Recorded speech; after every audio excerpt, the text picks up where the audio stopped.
happy to send it.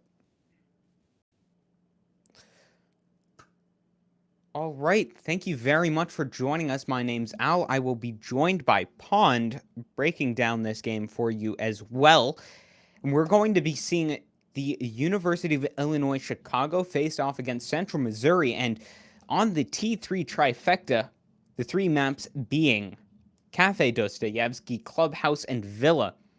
Very surprising indeed. We've definitely seen a ton of these maps, so it'll be excellent to see how these teams face off against each other on these very common battlegrounds. We will, of course, be seeing University of Illinois Chicago starting off on attack, Central Missouri on defense. Being this is Cafe, we're likely going to see some very standard bans, the Thatcher, as well as possibly an ace coming out. Likely those are going to be there, but it will be interesting to see how these two teams adapt to the new agents, operators. I've been casting Valorant a bit. The new operators on the board and how they'll be able to adapt their strategies and whether they'll be able to make use of these new gadgets as well as they can. Yeah, and with the addition of Malusi, it's really feeding into that utility dump meta. A lot of people say that we are going to see a Montang pick coming out, so Ace is still going to be available for play. Don't know how much I agree with that. That pick, I mean, with the new update, Montang, I believe is going to have a lot lesser of a ban rate with the new shield update. But yeah, actually, that's a surprising pick coming in. But with the addition of Malusi, I believe we're going to see a Malusi ban, but on a map like Cafe, would not surprise me to see Intel operators being banned, especially that Echo and Valkyrie. I mean, we just saw Mirror get taken out, and I'd argue Mirror would be sort of a half utility op itself, but two very strong teams indeed coming into this match. UIC and UCM with two very, very strong players, one being Luckshot on the likes of UIC, and Boosh and Black Magic coming out. And we are going to be seeing that Malusi ban coming in first. So it'll be interesting to see how this match plays out. Wouldn't it, Al?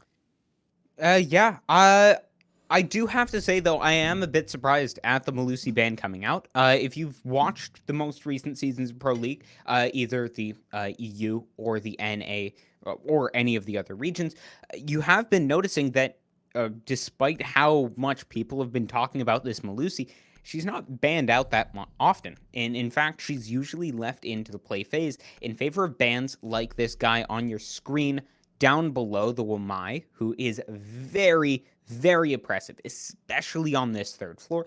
On Cafe as well, Valkyrie is a very commonly banned operator. That intel that you can gain for the defenders is very powerful. On the converse, Ace as well is going to allow those piano takes to come in much quicker.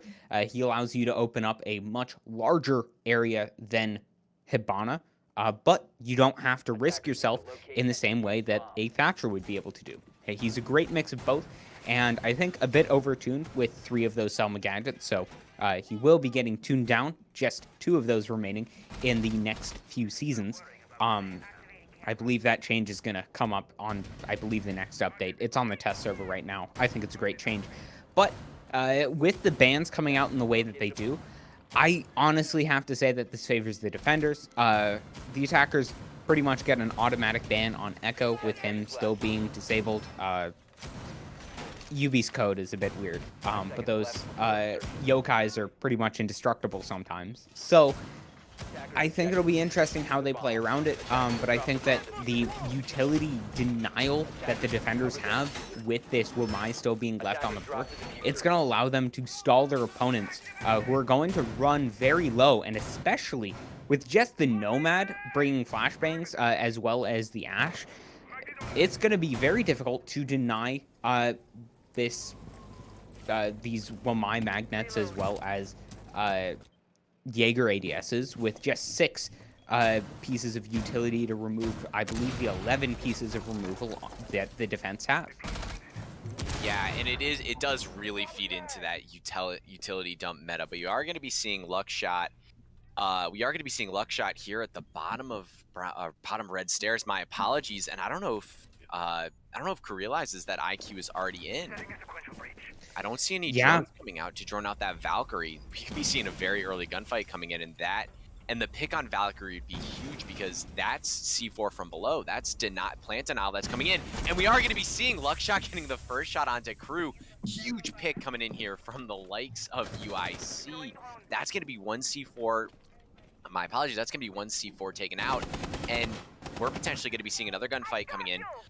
Boosh, one of the more talented players in this entire series, putting about 1.9 rating over all of the play days, and I believe he has a plus 34 kill differential, which is absolutely insane. But they're going to miss drone him. Oh, that is a crucial mistake coming out as Boosh. He will be that thorn in their side, and with the time ticking down as far as it is right now, UIC, they're going to need to execute, and having the man advantage, that's going to matter less and less as time runs down for their opponents, and Boosh, he might just be able to find a free kill, but Luckshot finding the second frag with that G8 will be able to secure their flank, and now with the two-man advantage moving into the final moments of this round, they've removed so much of that plant denial with those nitro cells, as well as that damage from that flank. It's going to be a very good position for UIC. Yeah, but UIC is going to be losing Kasakudo very quickly, as they do have full piano control, but that diffuser is going to be down in bathroom. So the freezer player just needs to deny that position for as long as possible, knowing that there is one more player in there, Neon, just snaking his way through the smoke coming out to try and deny that for as long as possible. 22 seconds still left on the clock. Still enough for the attackers to make something happen with all their control. They are really going to have to speed things up. Boosh sitting at the bottom of White Stairs. This execute coming in, as we are now seeing Neon trying to get that plant down. They're going to be trying to get the cover going through. Basher able to get one kill. Mirror Magic able to get two. Diffuser's going to go down. It's all going to be left on to Mirror Magic. Him able to get those two kills right in, and they're going to be setting up for a post plant. One in piano. Cosmo able to take out Mirror Magic, and that is going to be round one for UIC. And I think that a lot of that comes down to just how patient UIC was. They were confident that they were going to be able to secure the kills on the roamers. They found two pretty much free frags, with Luckshot barely winning that second engagement. But they were able to carry that man advantage into the final points of the round. And while Kasakudo did pretty much give a free kill over to their opponents, they were able to trade those out. And despite being very low on time, they never panicked. They never made any rash decisions and played it very methodically. And with so much man disadvantage, so much of that utility removed off the board, UCM were very hard-pressed to deny that defuse. Now, I didn't exactly see how UIC were able to get control of Pixel, but with their operators being so far spread out, with a lot of them being assigned to clearing out those roamers so late into the round, it really surprised me that they were able to get control past a Wamai who was left alive into the final seconds of that round. He has more than enough utility denial to pretty much force back a lot of those explosive utilities that would be usually assigned to take down those deployable shields. So I'll have to keep a wary eye on how UIC are able to manage that, and how UCM are able to approach that going forward, how they're able to keep these positions alive later into these rounds, and whether they're investing enough utility into these key parts, because I don't see that pixel angle deployable shield coming out, and I have to say, I really don't like that. I really think they need that. I actually disagree, because the deployable shield can be destroyed from below, as we are going to be seeing the first gunshot, or the first gunfight coming in here, but that deployable shield can be destroyed from below. I like the addition of having the castle placing a barricade on the bathroom wall, and then playing that deployable shield a little bit back into bathroom. It allows for the defenders not have to worry about a push up White Stairs. It allows for a little bit more maneuverability in second floor roaming, while also not having to worry about the utility from being destroyed from below, because we are seeing a lot more teams opt to destroy the destructible wall below and not have to worry about any of that utility denial from above. Yeah, and it looks like UIC, they're going to be continuing their quick pace in terms of these first round of this second floor roam clear. However, this time around, they're not able to get the frags as early as they would have liked, and UCM keeping themselves in a 5-man advantage, keeping these roamers alive. This is going to be a massive threat. As UIC, they're not quite able to find these kills early on, and as opposed to that, Crew able to find the first kill. Now that's intel off the board, and that is a massive map control. As UIC, I think they don't have any control of this second floor, and they're going to really need to rely on these nomads in order to keep them safe from the roam. Yeah, and we are going to be seeing another engagement coming up here soon, as that player in piano, or my apologies, that player in bathroom, really able to deny these players from actually gaining any significant control. Piano and Crew with the first kill on Luckshot was able to stay alive, and that C4 coming from below, exactly why it is dangerous to keep that Valkyrie alive downstairs. They're going to be relying on those, my apologies, they're going to be relying on those, but it's all going to be left on Takasa Kumo, as he's going to be the last one alive, and Nullify is able to take him out, and that's going to be a flawless defender round. Very different from what we saw before. Apologies for cutting you off there, Al. What were you saying? Yeah, no problem. UIC, they just didn't invest as much utility into the second floor take, and I'm struggling to see what they did with that reallocation of manpower on that third floor. They didn't find control of piano any sooner into the round. They didn't find any picks onto that round. That was I believe, a flawless round for the defenders, and they really just were punished by the roam. They left those players alive. Crew was able to stick a solid C4 around the new hatch position to deny that default push. And we saw just the players on that third floor on that default attack just being picked apart surgically by the defense. And as we move on towards this first floor, I think that UIC, they really need to pay more attention to the roam. It worked out for them in the first round. I don't know why they didn't invest as much utility in the second round, because that's what costed them. I think that it's really going to come down to how well UCM are going to keep their roamers alive into the late round, how much time that they can buy with them, and whether they'll be able to bait out enough of this utility from their opponents, or whether UIC are going to go back to their old ways, do their due diligence, drone themselves in, clear out these roamers in time, and set up for these defaults in the way that we saw them so dominantly take the first round. Yeah, and something that's big about the first round that they had taken, clearing out those roamers from below is what actually allowed them to get that control of piano, because it forces the defense to reposition the smoke from the top of White Stairs to push into Freezer, which is where we saw him playing, and you'd actually force giving up control of piano with the roamers being taken out from below. That time having Luckshot taken off very early. I'm not a huge fan of the solo man roam clear. I like having 2 players down there. It allows for a lot quicker of a roam clear. And it allows for a refrag in case Luckshot got taken out as he had. But nevertheless, that was very well done by the defense. And because of the I call it linear attack, where all the attackers are pushing from the same area, because it was a very linear attack on piano and that entire west side, it allowed for the defense to really just shoot fish in a barrel. This time around, we are going to be seeing a lot deeper of a roam coming in from Boosh, and I believe that is Castle playing over there on Cocktail. And the position of Luckshot is going to be known yet again, as they are struggling to clear out these roamers with that solo one-man roam clear.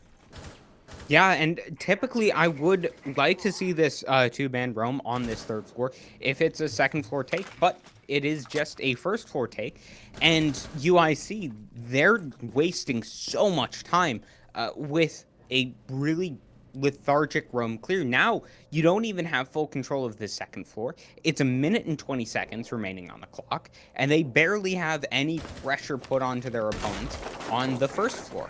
And we're seeing Neontron finding some of this vertical control, but he is going to have to be very aware of the presence of people like Black Magic, and it's very apparent that UIC is not aware, as they're finding free damage.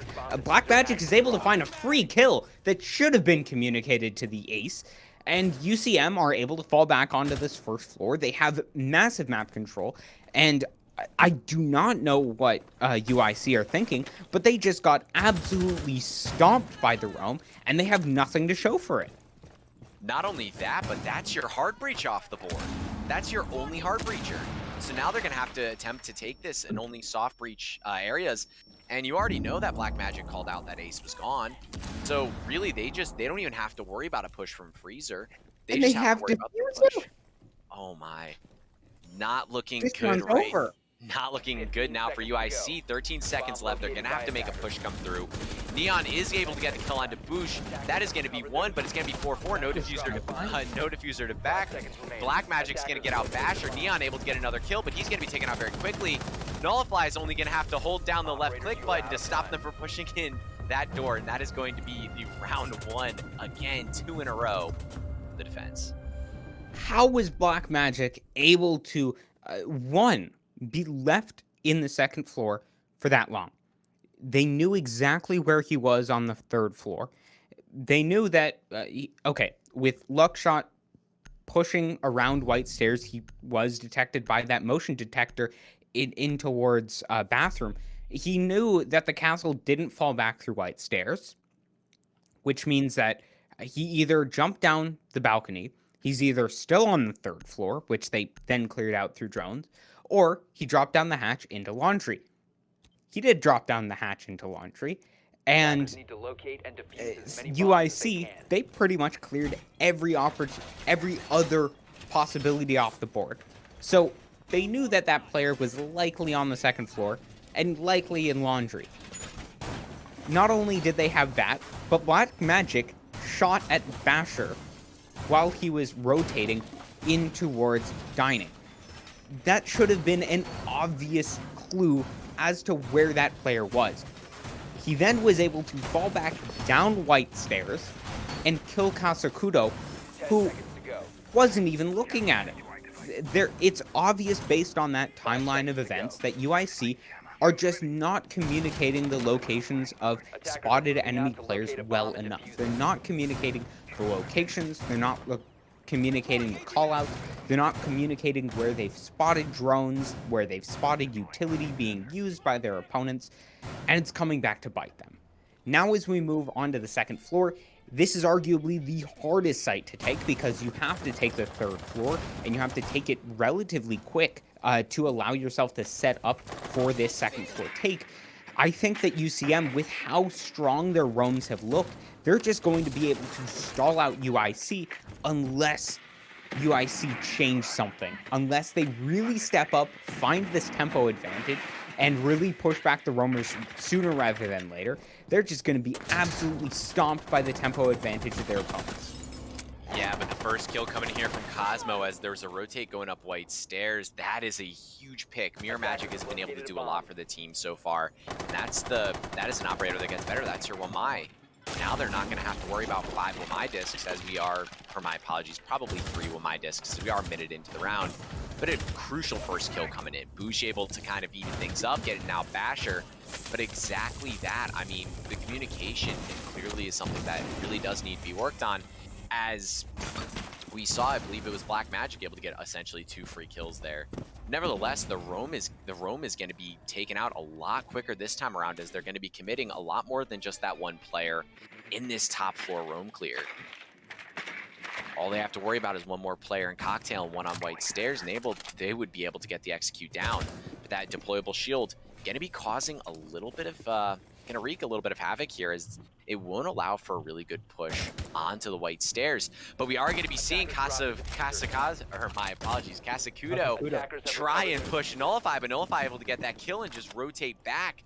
Very good kill coming in there from the likes of Nullify. And they're going to think he goes back. Nullify able to get the second kill onto Luckshot. One more player pushing into Cocktail. Is Neon able to take him? Neon is able to clear out Nullify, but the damage is already done. That is your hard breach, and your hard breach and Zofia off very early on. All left onto Neon and Cosmo. My apologies. And they are going to be starting to get some vertical control here, but only 31 seconds to boot. And Boosh able to get a very nice shot onto balcony, and that is going to leave it all onto Cosmo. The man with the first kill, is he able to clutch it up this time around, as he is going to be establishing some vertical control, but very quickly seen. It's just one quick burst from the likes of that SMG. Black Magic able to take him out, and that is going to be another defensive round one from UCM. And this was somewhat a return to form for UIC. They replicated their first round success with an early kill on the board, but you could see there's obviously some communication issue. I would likely pin it down to their IGL not making really decisive enough calls, as you saw them take the initial kill and then wait. They got some utility dumped down by Kasakudo, but they weren't able to do much after that point. Going on to their opponents, they played that pretty perfectly. UCM, after losing the first kill, recognized that if they don't play aggressively, they're just going to get rolled over by the man advantage. Basher made an aggressive play. He found the kill, and then they played passively. They recognized, okay, now we have the 4v4. Time is on our side. We still have map control. We can play this patiently. And Black Magic was able to find 2 amazing kills with that SMG. On the second floor, dropped down, found the final kill, and UIC, they just weren't proactive enough. They found the first kill, but they weren't able to do anything with that. They need to take this tempo, and they not only have to assert it in the beginning of the round, but they have to carry it over into the mid-round. Otherwise, you just have a man advantage. You don't have the map control, you don't have the ability to post yourself into a post-plant position. You just have a man advantage, and that alone isn't going to win you rounds. As UCM, they just look like the more rounded team all around. They've just played off of each other so well. Their fraggers have been stepping up, and they have just been on point for this match so far. Yeah, the strong roam game is definitely the story to be looking at right now, as we saw Crew and Boosh make a lot of havoc on that second floor roam, and they're just going to be going back to the same strategies, playing that Jaeger by either library or my apologies, by laundry. But the big thing right now is that roam game, and that soft and hard roam game, or more of a soft roam game coming in here from UCM. It was shut down that first time around, but we've seen with the roamers not being cleared out, UIC hasn't been able to get any definite control, as we are going to be seeing Luckshot on his solo roam clear, as he has been doing so far this match, trying to find the footprints, but Crew said no. He gets the headshot off, and that is Luckshot gone very early on yet again, trying to clear out Crew, and Crew he lost the gunfight that first time around, but he must have said never again, as it is going to make this attack so much harder. Yeah, and that was just a really unfortunate misclick from Luckshot. He scanned, but he did not scan out Crew. He in fact scanned out the Jaeger, which maybe lulled him into a false sense of security, as it was the Valkyrie who he ran into that first time around. Now, the adaptation from UIC to clear out these roams evidently has not worked. They're not investing multiple members. They're not having someone drone the Jackal in. They're just having him go about it. And while the Jackal is a very good operator at clearing out the roamers, you're going to need to invest more than your opponents to take out this roam. And with it so late into the round, and now with the 2-man roam coming out for UCM, they likely are just going to be able to convert this round into a win. They're just finding every gunfight. Yeah, Boosh getting off Cosmo, and I believe that was Neon taken out by Nullify, and it is really not looking good, as Kasakudo finally gets on the board with that kill, but quickly traded out there by Nullify, and it's all going to be up onto Basher. Basher trying to take the gunfight with Crew, but not able to make anything happen out of that. Another defensive round one here for UCM. UCM, they just look so much in form with that soft roam game. Yeah, and I don't want to take anything away from UCM, because they have been playing these roams to a T. After that first round, they recognized what their opponents were doing. They look so solid with these roams. They haven't been being caught out in the way that they were in the first few rounds. and they looked really solid. Throwing it over to their opponents, however, what is UIC doing that is so important that they can't allocate another player to the roam clear?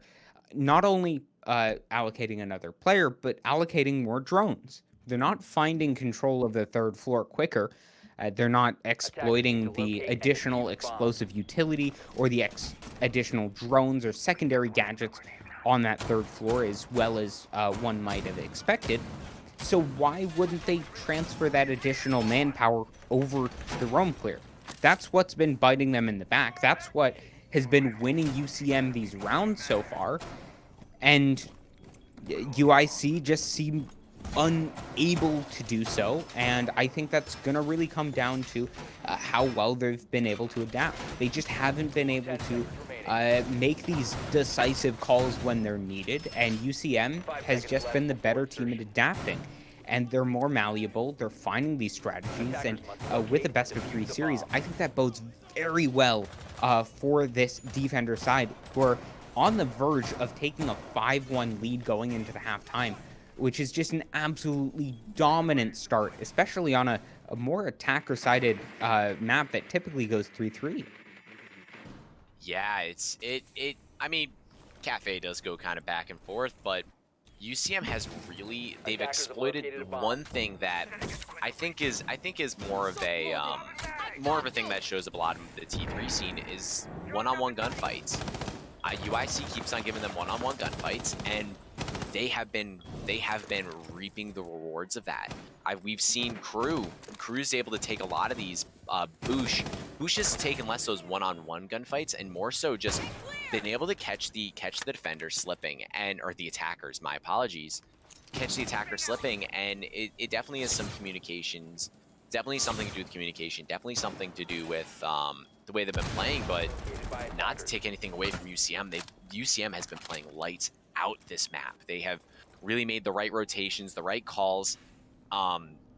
They've been absolutely devastating to the UIC drone economy, as we saw halfway through that last round. They only had two drones left with the Nomad, and when you only have 2 players left, you can't dedicate one of those players to actually keeping the drone game alive and actually getting that intel. So definitely something to see moving forward. But we are going to be going on to this match, and the first kill finally coming in from Basher, getting out Black Magic. Black Magic not able to get another one of those nice little rotate kills coming down the staircase. We saw that last time on White Stairs. And the attackers really poised to try and take control here of Bakery with this vertical control that they've established, but they haven't been able to get that electric claw off the wall or clear out any of these players playing in that soft room. So it'll be very interesting to see as the round develops more. Yeah, and like you were saying about that drone economy, they're going to be going into these gunfights blind, as they only have a single drone remaining on Luckshot.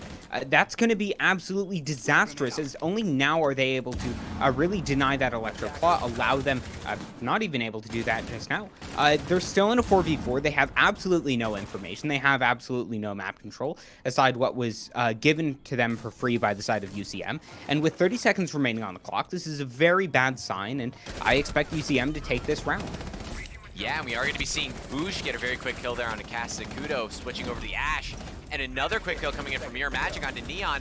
12 seconds left in this round, and with only 2 players left, I mean, 2 very strong players, I don't think you will be able to make anything happen out of it. But Cosmo trying to make me chew my own words, but he's going to be quickly refragged as Crew, last man alive, getting those last 2, not the last man alive, but the last man able to get those 2 kills, refragging his teammate and winning that round out, which brings us to a 5-1 split going into the half.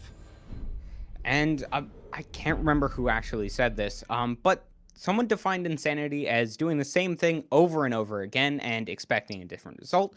UIC are banging their heads into a brick wall, and they're expecting things to come out differently. But this isn't Mario. They're not going to get a power-up. They're not going to get a coin from doing that. All they're doing is giving rounds over towards their opponents, and UCM have just played these roam games flawlessly.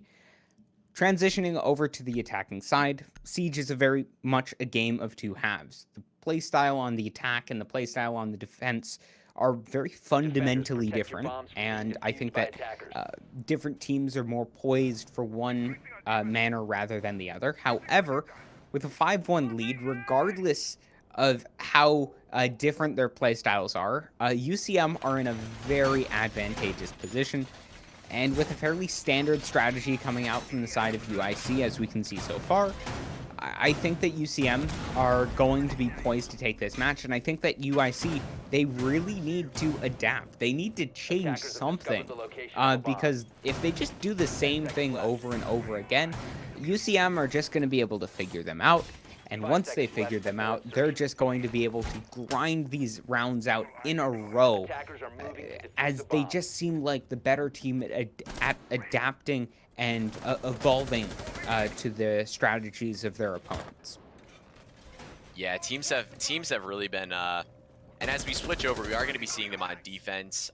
Some teams play defense a lot better than attack on Cafe. I know me personally, I like defending Cafe, but attacking Cafe is such an awkward, it's a very awkward map to attack in my own opinion. But likewise, maybe they'll come alive here on defense, but UCM is currently poised to take this match. I mean, unless something crazy happens, UIC does have a pretty big hole that they are going to have to climb themselves out of. Likewise, we are going to be seeing a pretty standard setup here on the bar defense, but they are, instead of opting to play that shield like we saw UCM play in the bathroom, they are going to be playing it on Pixel, which is a little bit more typical, as most teams don't really know about trying to gain that vertical control from below. And a drone going to be taken out by that ace charge. That's happened to all of us here.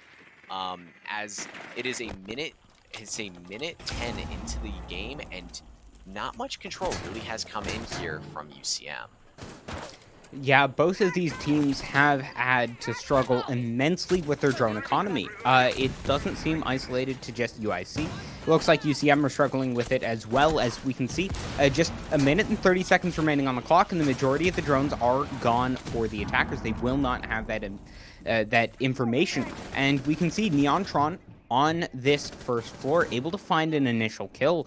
And it does not look like the attackers are going to be threatening him at all, as he has absolutely free range of this position, and this could be absolutely disastrous for the attackers. Yeah, he's essentially given that free real estate, preventing that push in there from Cigar Lounge, and really just playing this vertical position very well. The same thing that UIC had struggled with, UCM is struggling with now, is that very linear push there from Piano, as Basher is able to kill Black Magic. We are going to be seeing Mirror Magic down and not able to make anything happen out of it. 40 seconds left in the round, and no considerable efforts have been made to push the site. A lot of utilities still up, and Luckshot able to get that kill on Debouche. It's just going to be left all in here to Crew and Mirror Magic. And the defenders really just have to hold their positions and refrag, and this round goes up to them. That area being denied there from the smoke, a push coming in from New Balk from Crew, and Crew trying to make something happen out of it. It's all going to be left on to Crew as Luckshot is able to kill out Mira. Only 12 seconds left, and Luckshot able to clear out that round. 3 kills from him, flawless round, and definitely what UIC needed going into the half. Yeah, I think I could understand what UCM were going to go for with their draft in terms of operators. Bringing the Ace as well as the Gridlock. Gridlock is as opposed to the Nomad. She doesn't have exactly as good of a gadget, in my opinion. It takes a bit longer to spin up. She's slower than her counterpart, but the big thing that she does offer is those smoke grenades, as well as that much more tanky frontlining ability that allows you to go for those smoke plants much more easily than you would normally without the massive amounts of smokes. In combination with the Ace, you have 4 across the team, and especially with the inability to run operators like Echo, you're able to play for those post-plant positions much more easily than you would normally. However, if you don't clear that second floor roam, you're not going to be able to go for a post-plant position, because they're just going to be able to nitro cell you from below. Going on to Cafe, going on to this first floor, they're going to have a much more easy time to go with these post-plant positions. but I think that they're just going to struggle with the 10 same seconds things left. that their opponents struggled with. They're not clearing out these roamers. They're not 5 seconds left utilizing their before insertion. drones as effectively as they should to try Attackers and are gain moving out control to of the locate a map, bomb and try and defuse it. force the roamers at least out of position, if not finding the kills on them.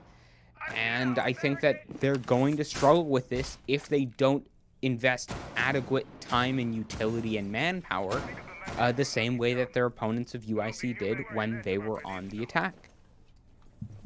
Yeah, and the name of the game right now is really a huge lack of a roam clear coming in from both teams on attack, really. I like the use, and I'll just say this, I like the use of vertical control from the defenders on that bar defense. Yeah. Nullify going to be brought down very early on. I don't know if he fell off the building or not, but it looks like Bush is going to have to suspend his attack for a quick second and actually go help of his teammate. But I really like that use of vertical control, because a lot of teams, especially in the lower tiers, don't opt to actually clear out those defenders from below. There's a lot of tunnel vision in attacking this that pixel position to try and get control white stairs, and then do kind of a split push from cigar and white stairs onto cocktail.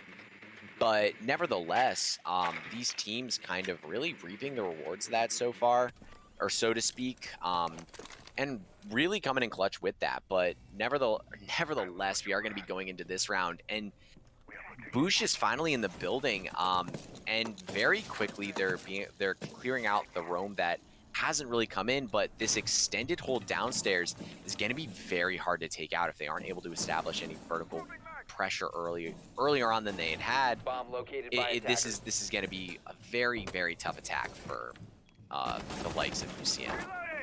Yeah, they're going to need to start stepping up this tempo. Of course, Nullify, I'm pretty sure he just fell off the building, costing them a lot of time, especially with that soft destruction that he does provide, opening up so much square footage on the floors. But UCM, once again, will struggle with the same positions. They're able to find the initial frag, but UIC, on their attack, they were able to find the initial frag quite some times. It's going to come down to whether they have the mid-game callouts to deal with it. And it looks like they're not going to be able to do so, as Boosh just walks in to the gunfire of that Cade, and they're not going to go for the trade. They're just going to slow down once again, and UCM, they really need to continue this tempo. Otherwise, they're going to face the same fate as their opponents did when they were on the attack.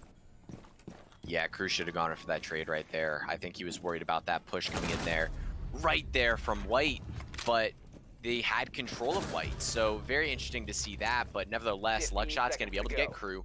12 seconds left on the round. Luckshot playing from above. Those vertical holes actually could come in to bite UCM in the butt, as they're going to have to get a plant down. The frag grenade's going to down the planter, and Luckshot's just going to come in, reap those rewards, as I have said time and time again, and UIC taking the second defensive round. Very, very well played there. Yeah, UCM on that attack, they relied solely on their 1v1 gunfights to take that site.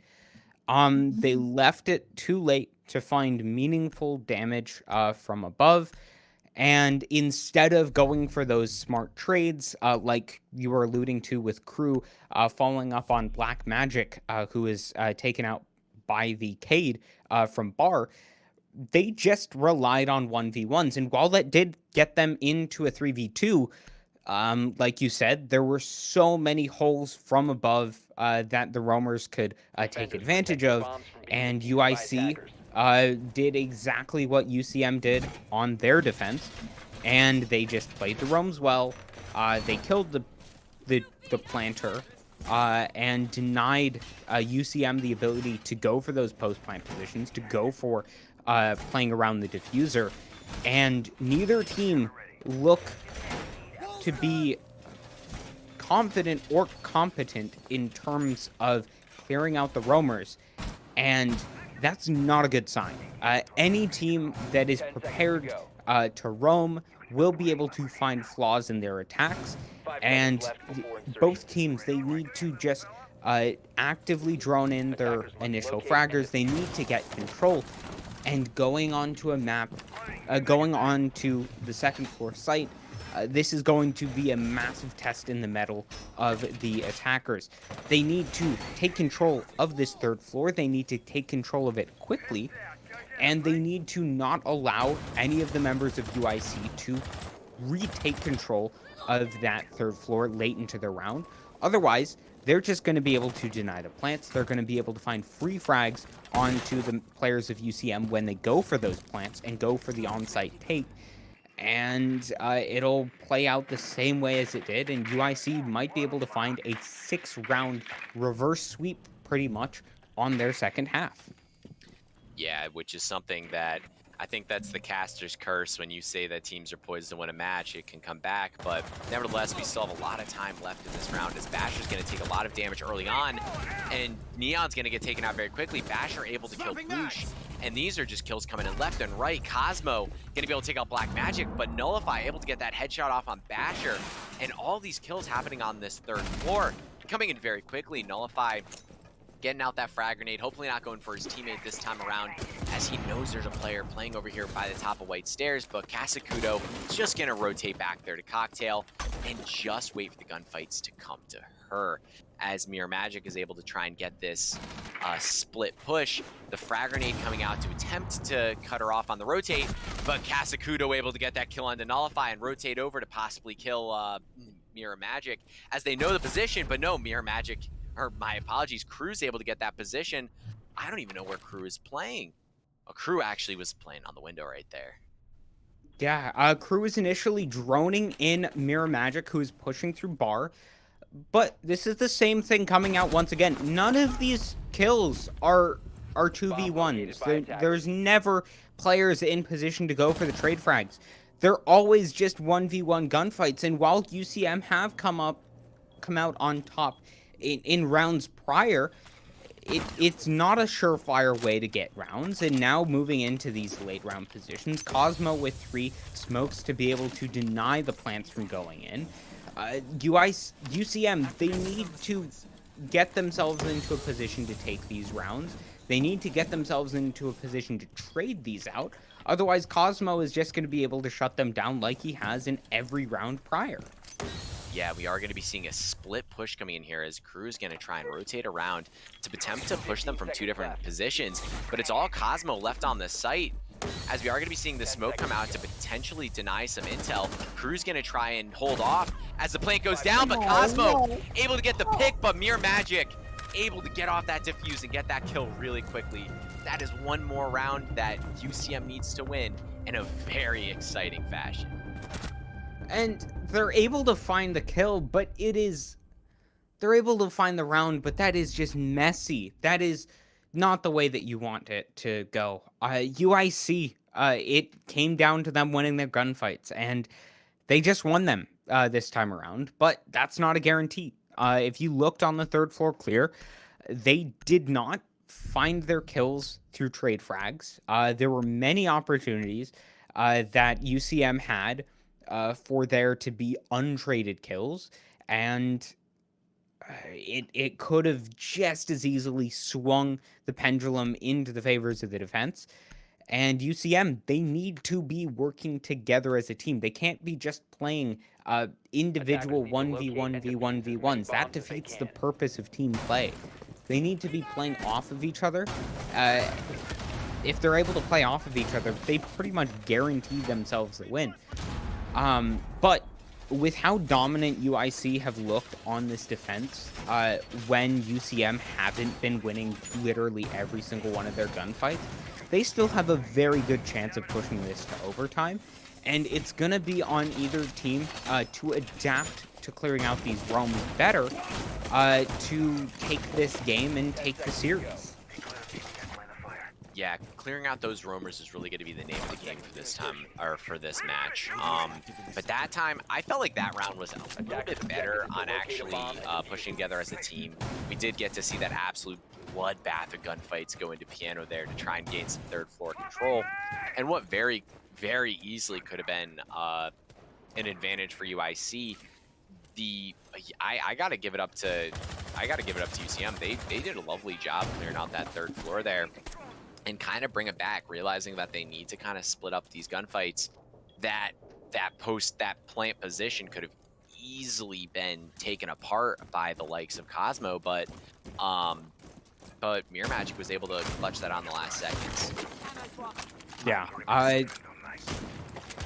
hero plays coming out on top for UCM. Not what you want to rely on, but if you have that fragging potential there, why not?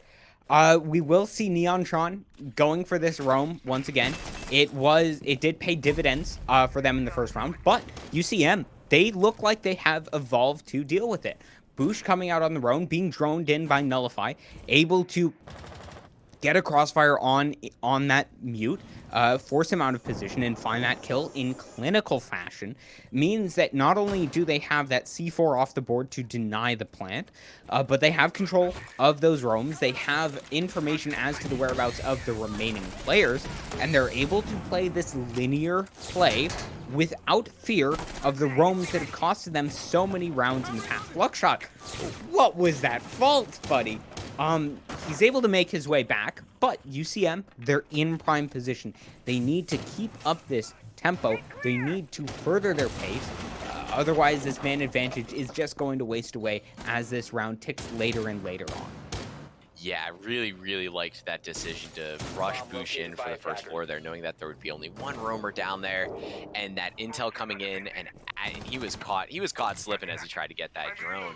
Nevertheless, they're really setting up their attack here. I'm liking the vertical control they're holding from below. Gunshots coming up to Kasakudo from below. And that's gonna be the Maestro left to about 50 HP and his position known. But Boosh not knowing where the defender's playing there on White Stairs, as Luckshot's able to get 3 very quick kills. And he's gonna just jump out White here, potentially going for the run out on the player.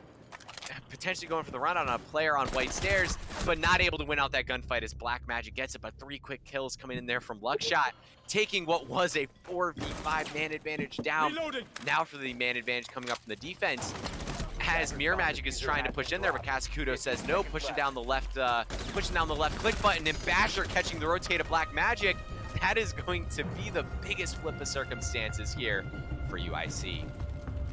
I'm sorry, but UCM, how do you push White Stairs with the Ash not even looking at the landing? That's White Stairs. There's going to be a person playing on there.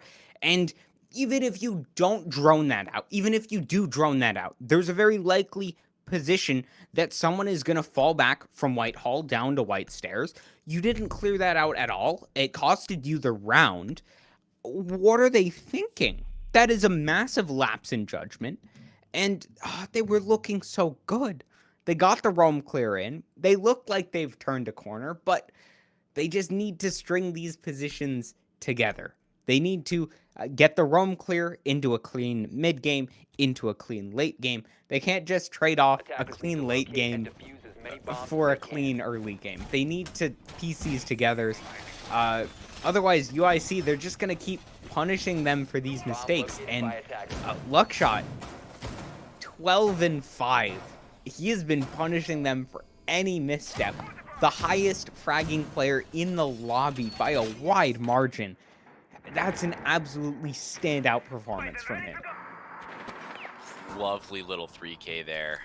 Able to collect his poise after getting those 2 kills on White Stairs, knowing that a peek was coming in there from Pixel, just absolutely insane. I gotta give it out to him for that one. And I mean, Luckshot is one of the top performers in this lobby. I mean, he does have overall 1.9 rating and just absolutely insane play right there. And he brought that back for his team. I mean, to be quite honest, the attack was very well poised to collapse in there. They had the control they wanted in Piano. They had pushed the defenders back into Freezer. They pushed them into Cocktail. They really left them on their toes, and a smoke coming out there, a smoke and a few gridlocks, and they would have been able to plant in default, but he had something to say about that, and very lovely. But we are going to be going to a lot different of a round here, and the defense putting Luckshot upstairs, going for this 3rd floor deep roam, and he's just gonna retreat back as the attack have made that adaptation of droning in and trying to get control early, but he's wasted about a minute of time. The attack really haven't made any efforts to push anywhere. Yeah. It's Yeah.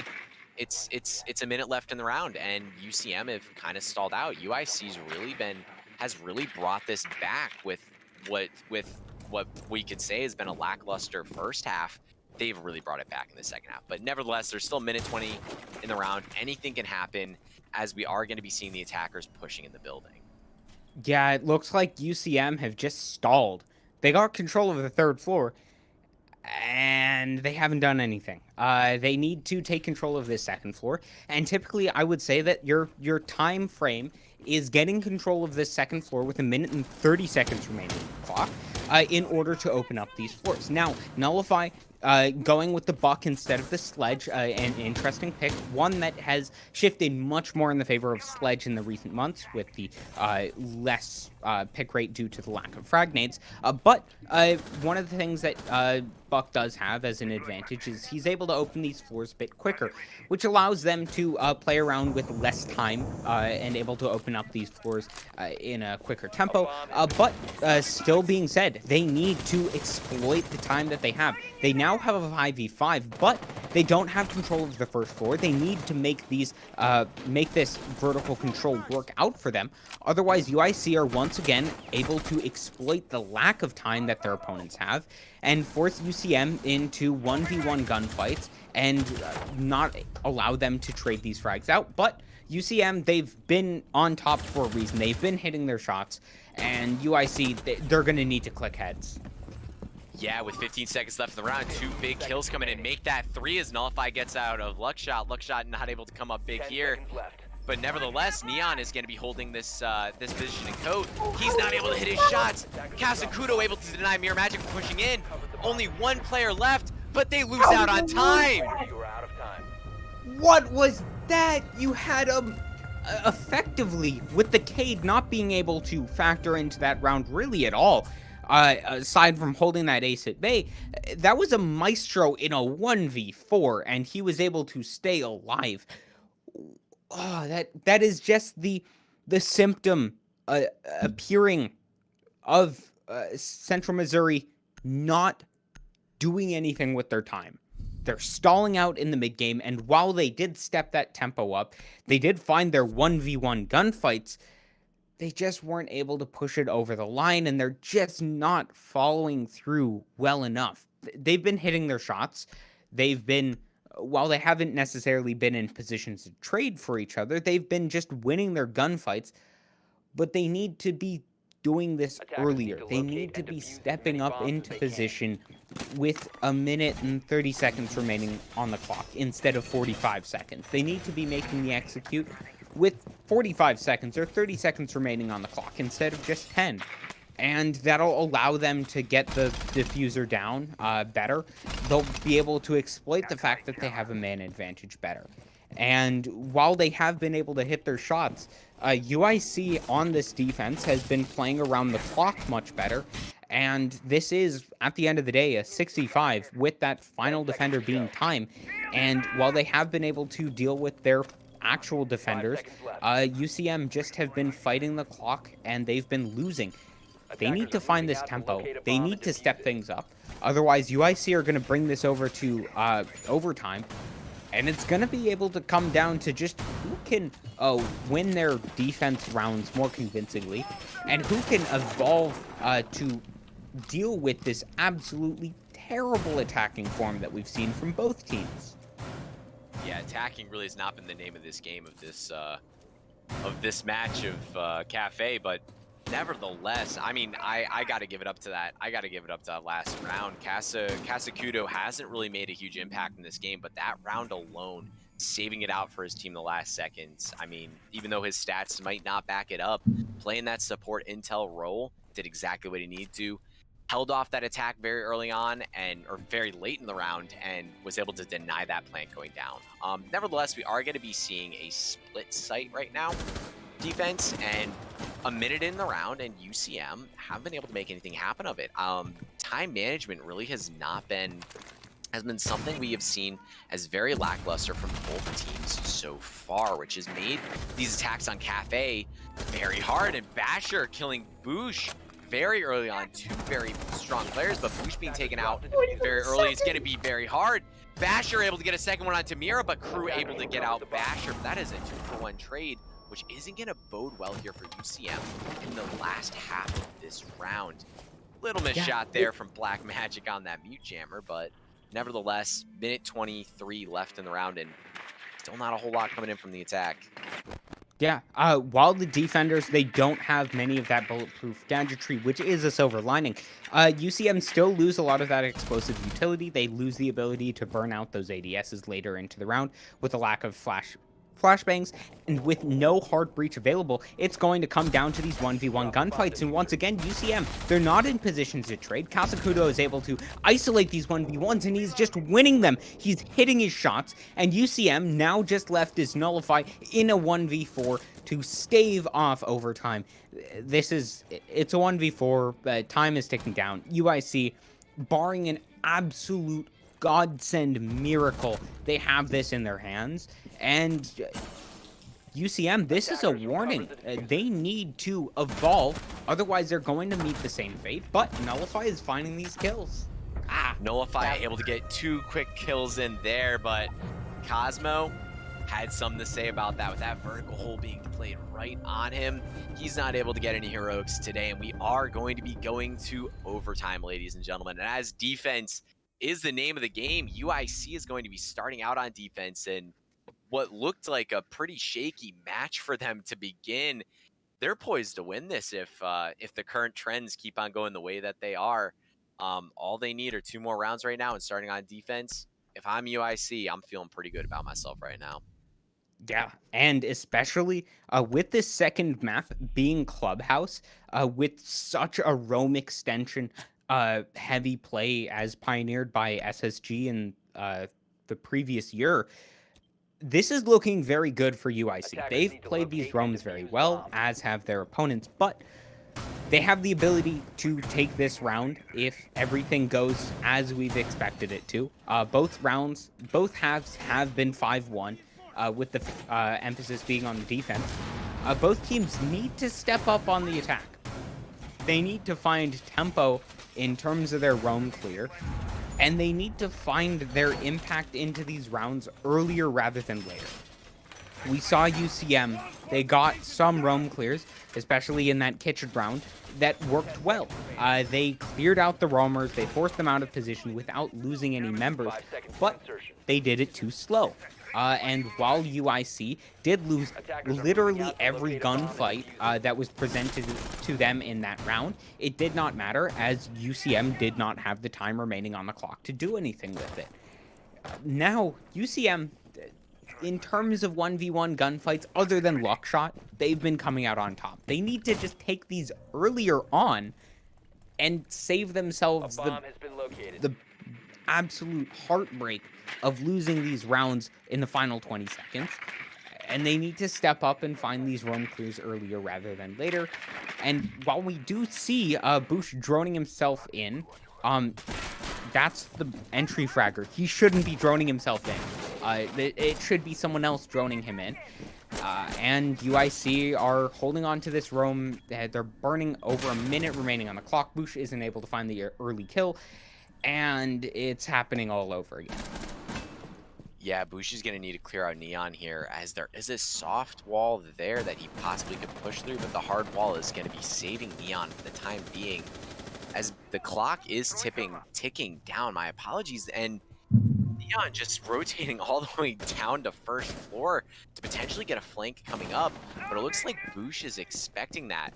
Very interesting coming in, but yeah, this has been really a very long match. It has been a trial of strengths, and he's gonna look away as Neon just comes up the staircase, looking away at the wrong time, as that happens oh so often in Siege.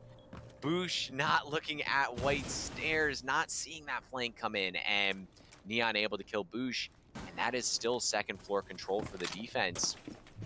In the last minute 15 in this round, it is not looking super hot, but then again, anything can happen as we are going to be seeing Mirror Magic attempting to push in here on Piano. He's able to potentially try and get that pick, but this gunfight, not clearing out that guy on Pixel, makes it really, really hard to get any solid control to make an execute on this site as the pre-fires are coming in, but Luckshot just holding on to his position. Can they make something happen? Black Magic just pushes into Freezer there, but quickly traded out by Cosmo. Still no solid control. Nullify pushing below, taking out Neon. Crew making something happen out of this as he gets Luckshot, getting shot there from the Maestro. Gonna rotate back a little bit, but Kasakudo trying to make something happen as he is going to be taking out, crawling out more and more of that health of Crew. Crew gonna be left on very little as Cosmo is able to finally kill out Crew. But Mirror Magic able to kill out Kasakudo. It's all going to be left on to Cosmo here as he's just going to rotate down. 15 seconds left on the round as that defuse needs to go down. He's going to be trying to plant on the bar here. Oh, and he's timing that perfectly. But his position's going to be known. Cosmo able to stop him from defusing from below. 2 seconds left on the round. They're going to have to try and get this defuse down. It is 0-0 left on the round. As long as Cosmo sees position, he's able to clutch that out. 1v2. Very, very wonderfully done there by UIC. What was a rush coming in there from UCM, not able to make anything happen out of it.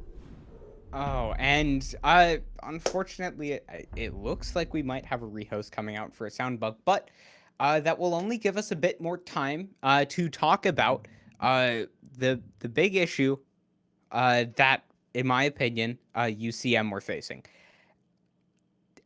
Their entry fragger of who's that? It was Boosh, who's playing on the not the Jaeger. He was playing on the Ash in the previous round. He was droning himself in, and while that's great for your ranked games, that's not what you want to see in competitive Siege. What that does is it not only feeds you stale information as you're not getting an accurate reading of the map as you're pushing in, as that information is quite old by the time that the Ash actually pushes in. But you're burning a ton of time. That takes a lot of effort for you to actually do. And you're going to allow your opponents to reposition after they've been spotted out. You can't execute on the information that you've gained from your drones. And I think that's something that really Central Missouri, they need to change because if they're not droning in their entries, they're going to really face the wrath of not having any information for the roam clear. They're going to be running into positions that they haven't droned out. Their opponents are just going to be able to dance around their drones much more easily. And UIC, I likely they're having the same issues as their opponents. They need to improve their communication as to how they're allowing their entry fraggers to clear out the roamers. They need to improve that cohesion. Otherwise, they're going to be losing out in terms of time in those early rounds. They're going to be running into those issues time and time again. And the defense is just going to be able to play a very heavy roam composition, be able to evade the information. And while Central Missouri can just go for gunfights, that's not going to work strategically, as the defense is going to be able to posture around that. Yeah, and something that's been really big, and especially from both teams, is the drone economy. I mean, they are getting those drones in, and they've done very well on their drone game, but each team has really been limiting the amount of drones that they have, and we're seeing a lot of late flanks come in because of that lack of intel. But definitely one of the big things is that neither team has really been able to do super successfully is clearing out that vertical play, clearing out those roamers, and getting any solid control. And all of these attacks have all come in. All these attacks have been coming in at that last second. And while it has worked out a little bit, UCM has left a lot of their attacks to come down to the dying seconds of the round. And I personally have very, very, very much loved the late round heroics we've seen from UIC. They really have kept themselves uh, in this game. That late round rotate from Cosmo, that last round that we saw.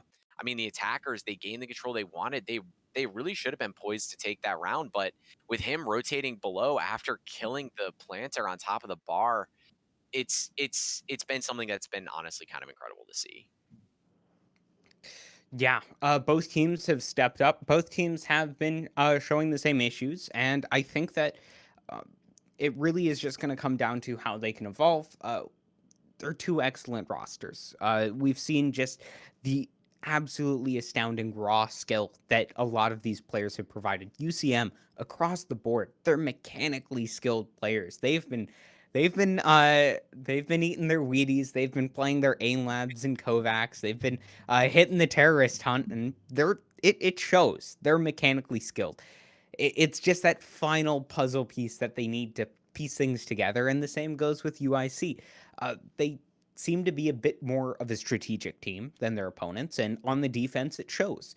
But as with their opponents, they just need that communication, which does separate the good teams from the really great teams. And as these two teams look to push from just the T3, T4 level into teams that can really contend for Challenger League, into teams that can really contend for these pro positions, that's just the final real key aspect that they need. As obviously the mechanical skill and the game sense from each of these players is here, as we've seen so many of these players clutch up these rounds. They've been able to play them so methodically.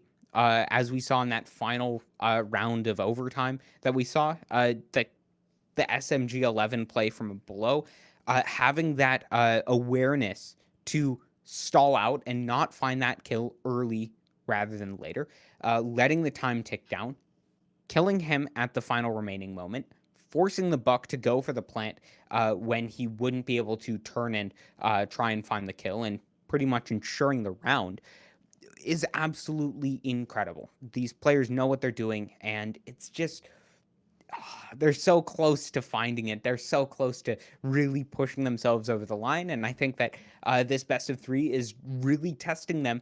And when they go back to review their VODs with their coach, review them on their own time, they're really going to be able to learn from that and move forward, regardless of the outcome of the match.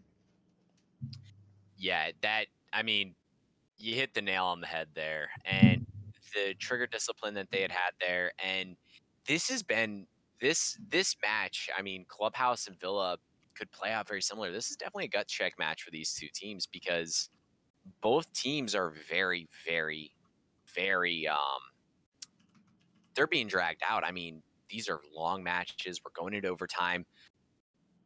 My apologies there for UCM. I believe we caster cursed them with saying that UIC wouldn't be able to make this out, but nevertheless, we are going to be going back into our match. UCM not able to finish out that first round on first round in overtime. UIC looking at match point, but we are switching over to UIC on attack. If they're able to win out this attack, which has not been the theme of this match so far, we could be seeing all of the rounds of this game played. Yeah, and UIC, they have a bit of time to really experiment, I guess. This is do or die for UCM. They need this round. With how things have been going, it likely will go over to the hands of UCM. However, if we harken back to the beginning of this first half, we saw that UIC won the first attacking round in a pretty convincing fashion. UCM took a bit of time to get used to their opponents, and whether that is getting accustomed to the strategy that UIC brought on attack, or whether it was just them not being warmed up mechanically, we'll have to see. If it is the latter case of them not being warmed up mechanically, then UIC are in for a very promising attacking round. Of course, they do have the opportunity to move back onto the defense. UCM, they need to win this round. Otherwise, it's game over. They do have another map to go to, but with things playing out very similarly with the uh, how one-sided the attacking halves have been, I don't think they want to leave it up to chance for overtime in a second map. I think they want to take what they've learned here, really put it to good use, utilizing the time that they had to communicate during the rehost, and it'll be cool to see whether they have anything fundamentally different or whether it's going to be more of the same and UCM are going to struggle on these attacking rounds, and whether UIC are just going to be able to bring it back with a second defensive overtime round. Yeah, and exactly hitting the nail on the head right there. And we are going to be moving into here. UIC trying to break that attacking curse that we've seen so far. Trying to take some time and drone in their player, clearing out Crew and Boosh playing from below. Same defensive strategy we saw last time. But again, I believe they are only going to opt to bring, or they aren't even going to opt to bring Luck Shot to take him out. I don't even know. I mean, they're droning down there, but I'm not seeing them actually dedicate a player to clearing them out. They're just opting to go for this piano control right now. That's not going to work. Crew, he has a nitro cell. If you remember that first half, Crew, he pretty much always hits his nitro cells, and he has guaranteed opening frags. Boosh, he hits his shots, and he is able to exploit the weaknesses of their opponents and not droning them out, not threatening them after you drone them out, because information that you can't act on is pretty much useless, is going to be a massive issue. Even if they are able to find these kills, it's a minute remaining on the clock, and UCM, they still have so much map control. UIC, they need to do something different. They can't just keep banging their heads against the wall. They can't keep doing the same thing over and over again. Otherwise, they're going to send this to a universe point. One that they will be on defense for, but one that they shouldn't have to go to in the first place. Yeah, but I mean, right now we have only 52 seconds left around. No gunfights have come out, and UIC still, Crew not able to hit that nitro. So really, it's poised for anything to happen as they are getting that control piano. We are going to be seeing a potential run out from Brolo from Boosh, but I think he was just trying to spook that guy off of that east side rappel. As the east side rappel goes back out, we're going to be seeing the last 30 seconds around. No gunfights coming in, but Casso is going to try and move up, but Crew able to take him out as a Valkyrie rotated back upstairs. Neon really holding quiet here in Freezer. How is Basher able to get the plant down? Waiting for somebody to come in, but Basher's going to be getting that plant down. Crew able to get the kill there onto Luckshot, and the smoke covering up that plant. Cosmo and Neon with 2 nice kills coming in. It's going to be a 3-on-3 post-plant situation. And the kill coming in there from Black Magic onto Neon. It's a 2v3. They could potentially take this on the defense, but the attacker's really more poised for it as Cosmo takes out Black Magic right there. Another quick kill coming in from Basher. Cosmo able to get the kill onto Boosh, and that is going to be it to boot, ladies and gentlemen, as the attackers win out that round, breaking that curse and moving on, which was a very, very long match on Cafe. Finally coming out on top for UIC, who were down 1-5 in the half to bring this back into overtime. Yeah, we saw that coming out in the second half in those early rounds when they brought the gridlock as well as that ace, both of them having those, smoke grenades, allowing them to find that post-plant position much more easily. You have that obviously line of sight obfuscation, as well as the ability to hide where they are. Baiting out those nitro cells early into the round was crucial, and Cosmo not able to hit those really played into that. I do think that him waiting and utilizing that nitro cell in order to kill the planter would have been a much better utilization of that time, as throughout that entire round, none of the UIC players really, outside of the IQ threatening them from external windows, really posed a threat to them denying the plant from below. So Interesting plays. Fantastic that UIC were able to find a kill, find a round win on the attacking side, and that bodes well as we move into our second map of Clubhouse. But we will have a bit of a break as these players will be getting a rest, getting some water as we move into our second map of Club. Yeah, and moving into the second map, that is going to be the time for me as Chief is going to take over as casting. Want to thank you guys for letting me cast that one map. Very exciting one. UIC bringing it back in those dying seconds. It was a barrage of kills, planner going down, clutch potentially coming in from the defense, but not able to make anything happen out of it. A lovely, lovely round, and UIC able to finally win. That was their second attacking win of the game. I kind of want to point that out. Their second attacking win of the game came at the biggest moment. Very wonderfully done. Yeah, that was excellent to see.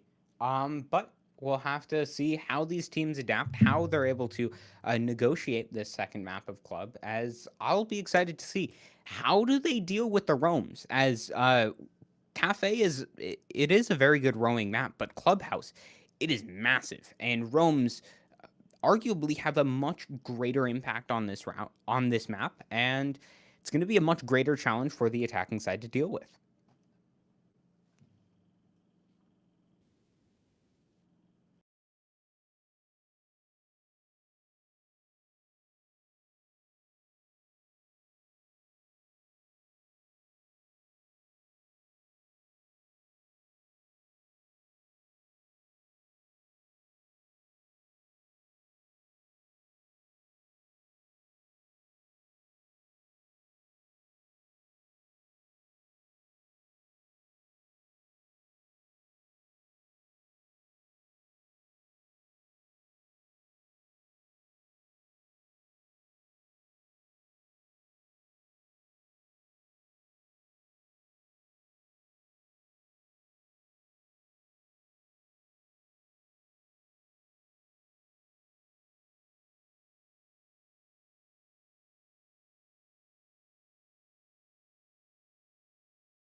All right, welcome back. We are going to be seeing the second map of UIC versus Central Missouri. I'm going to be joined by the lovely Chief. We've duoed on many times. It's always a pleasure to cast with him. How are you doing today, my man? I am doing wonderful, my friend. I'm glad to be here with CR6 today, seeing some of the best collegiate teams do battle to the death. Map number 2, as you mentioned, is going to be going to Clubhouse. That's where these two teams are going to have to fight each other. And I have to shout out Pond. He was subbing for me in map number 1, so I appreciate him for doing so. Yeah, and it has been an absolute marathon of battle. Not quite a sprint that we were expecting with Central Missouri taking the first half 5-1. UIC showed that they are just as prominent on defense, and it has been an absolute slugfest. Both teams, I would say, trading rounds back and forth. They've more been trading halves back and forth with how dominant their performances on defense. And moving on to Clubhouse, it is going to be very exciting to see how these two teams adapt. And we'll be able to see how they first decide to play out this map as we move into the pick and ban phase. Well, the bane of Rainbow Six Siege, his name is Thatcher. He's going to be taking a seat here in the second map. Now, sometimes he is joined by Maverick, but in more recent weeks, it's actually been Capitao as a secondary attacker ban. But as mentioned, there is Mr. Maverick. Now, on defense, since Echo has that quarantine ban, we've seen a lot of defending rosters elect to take out Valkyrie because she can provide a plethora of information. Plus, with Thatcher now banned, that means Kaid is a mandatory ban because you can put them in invulnerable spots. And there he goes. Yeah, taking the Kaid off the board will allow them to open up those external walls a bit easier, as now your only piece of hard breach denial is the bandit as well as the mute. Both of those you can get rid of with the Zofia or an Ash charge from below if it's on the CCTV wall, or you can take them out in much more easy ways. From example, the gym wall, the gym window on the site, the other second floor bomb site. However, we will be able to see the Wamai make it through. And with the Valkyrie taken out, one of the roamers that we saw in pretty much every round of the last map, we will see a lot of utility denial still being on the board for the defense. They're going to be able to keep those bulletproof gadgets up much later into these rounds. And it's going to be a big challenge for the attackers to deal with those, as they are going to have to go against a ton of denial. And you're highlighting before we went live in map number 2, the use of Gridlock and how much these two teams are relying on her.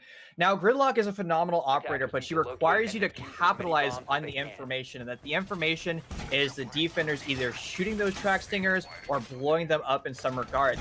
Now, you can get around those by putting up flank drones. You just have to synergize your communication and relegate one person to flipping through those cameras. So you can work your way around that. Operator just comes down how you want to set up your macro strategy.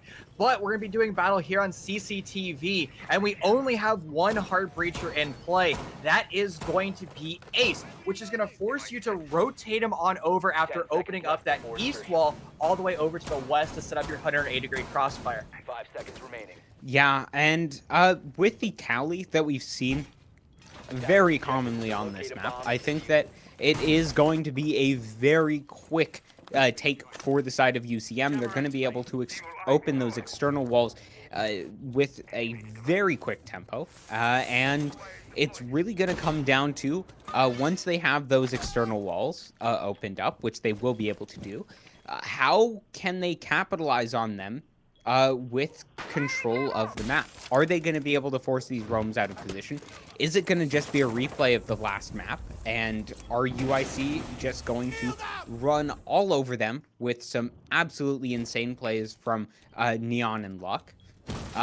We have yet to see, and only time will tell. I love the use of Calite. Not only did it open up the east wall, but it did a little bit of damage to smoke through that drone hole. It forced Bandit away from his active bandit tricking, and the attackers won't even need to rotate underneath and burn utility to deal with Bandit. Phenomenal use of the clock, and this is going to set the attackers up to start to execute from the west. We're highlighting the importance of crossfires, while the attackers have 2 minutes to play with to set up that exact strategy. Yeah, and we will be able to see them taking control of this map sooner rather than later. They're getting control. They're getting themselves into good positions. And that is a good sign. They really struggled with that. But as you were alluding to with Gridlock, she's not a fire and forget operator. You can't just set those down and expect them to be like a claymore that just instantly kills your defenders. You're going to have to pay attention. And UIC are historically in this series a team that can exploit those. And we really will have to see how are UCM able to play this mid-round. Are they able to carry on this early round control? Or are UIC able to continue this power onward? As we can see, Kasakudo, the first casualty on this map.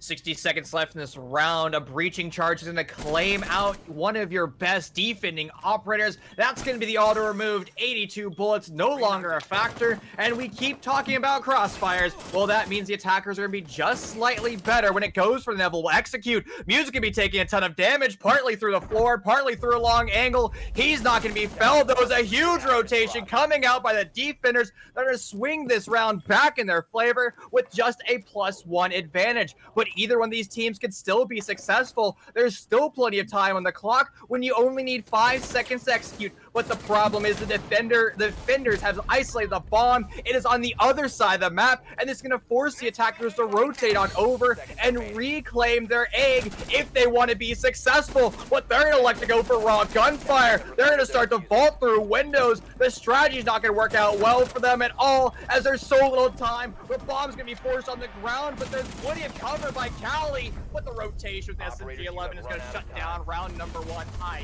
UIC is going to take that round in good fashion. Yeah, and that was an absolutely chaotic round. The defense side just coming out on top. Those trades, those swings, just able to keep the pressure on into those late rounds. And we're seeing the same patterns arise once again. It's not just an anomaly. It seems to be a very common pattern. The defenders, they're able to, despite having the man advantage taken away from them very early into these rounds, they're able to continue their presence later into these rounds. They're able to find trade and multi-kills where really they shouldn't be able to do so. And once again, we see the attackers falling in the late round. They had so much control. They had so much presence into the map.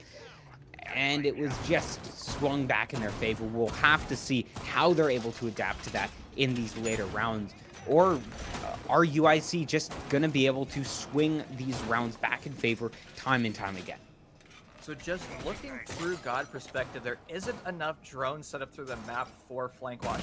Now, sure, Ash has stowed 1 drone away, and that's going to help them. But as you can see, the rest of the map, they don't have a true entry point dedicated to drones yet. That's one of the most important things.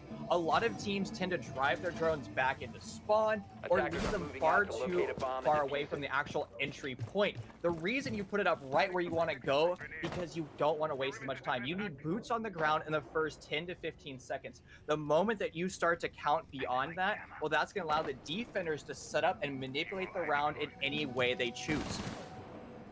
Yeah, and one of the crucial things about getting drones into position is that you just don't give them, meaning the defenders, the opportunity to snipe those drones out of position. Once you're hot droning yourselves in, you may be able to find useful utility for your entry fraggers, but if you're not able to capitalize on that right away, you're going to be giving away those little pieces of utility to your opponents, and that's going to cost you in the long run. Now we can see UCM, they're playing quickly. They've already opened up that hole into dirt. That's going to be forcing the attention of UIC. That's going to be a committal of at least 1/5 of their manpower over towards that side. And that's a very good start, but it is just a start. They need to carry on this pressure, and that's something that they failed to do so in the previous map. That's something that they failed to do so in the previous round, and they're going to need to fix that issue if they're going to have a hope of finding this game, or at least finding presence in this first half of this match. 90 seconds spent. The attackers have confirmed that there's nobody anywhere else other than the basement. But this is the most important part of their checklist, to start to utilize vertical destruction and force the defenders out of that B bomb site. But it might be a rush down central stairs. They're prepped for it. They're putting bodies over there. You can hear vertical destruction continue to go on through. They're going to think better about that decision and continue to grab as much real estate and information as possible before they go for the actual pounce onto the bomb site. 60 seconds left. The attackers, their hedge sledgehammers are still going to be swinging, but they haven't found the crucial targets as of yet. Yeah, and going for these rotates, going for these rushes against a Maestro is going to be a death wish. As we can see, Basher finding the first kill means that now UCM are in the back foot, and now with less time on the clock, with the defenders still having a dominant position, this is not what UCM need. They need to be the ones setting the tempo, not the ones being punished for it, and finding the first kill is a good sign, but they need to carry on. Well, both these teams are going to have to hold their ground true. An AK-12 is going to find a kill. No, that's actually going to be Black getting credited with that one. And here comes the onslaught straight onto sight. Where's the answer back as a bomb's going down? It's going to be Jaeger rotating to New Blue and taking control of that. Suddenly the attackers are in control of this round. They're going to put the bomb down, but they're not going to know as of yet. As the AK-12 is the last one alive, they're going to confirm it with the knife, and that's going to be another strong round coming out by Chicago. Oh, that was so unfortunate. Kasakudo, he didn't know where that final defender was.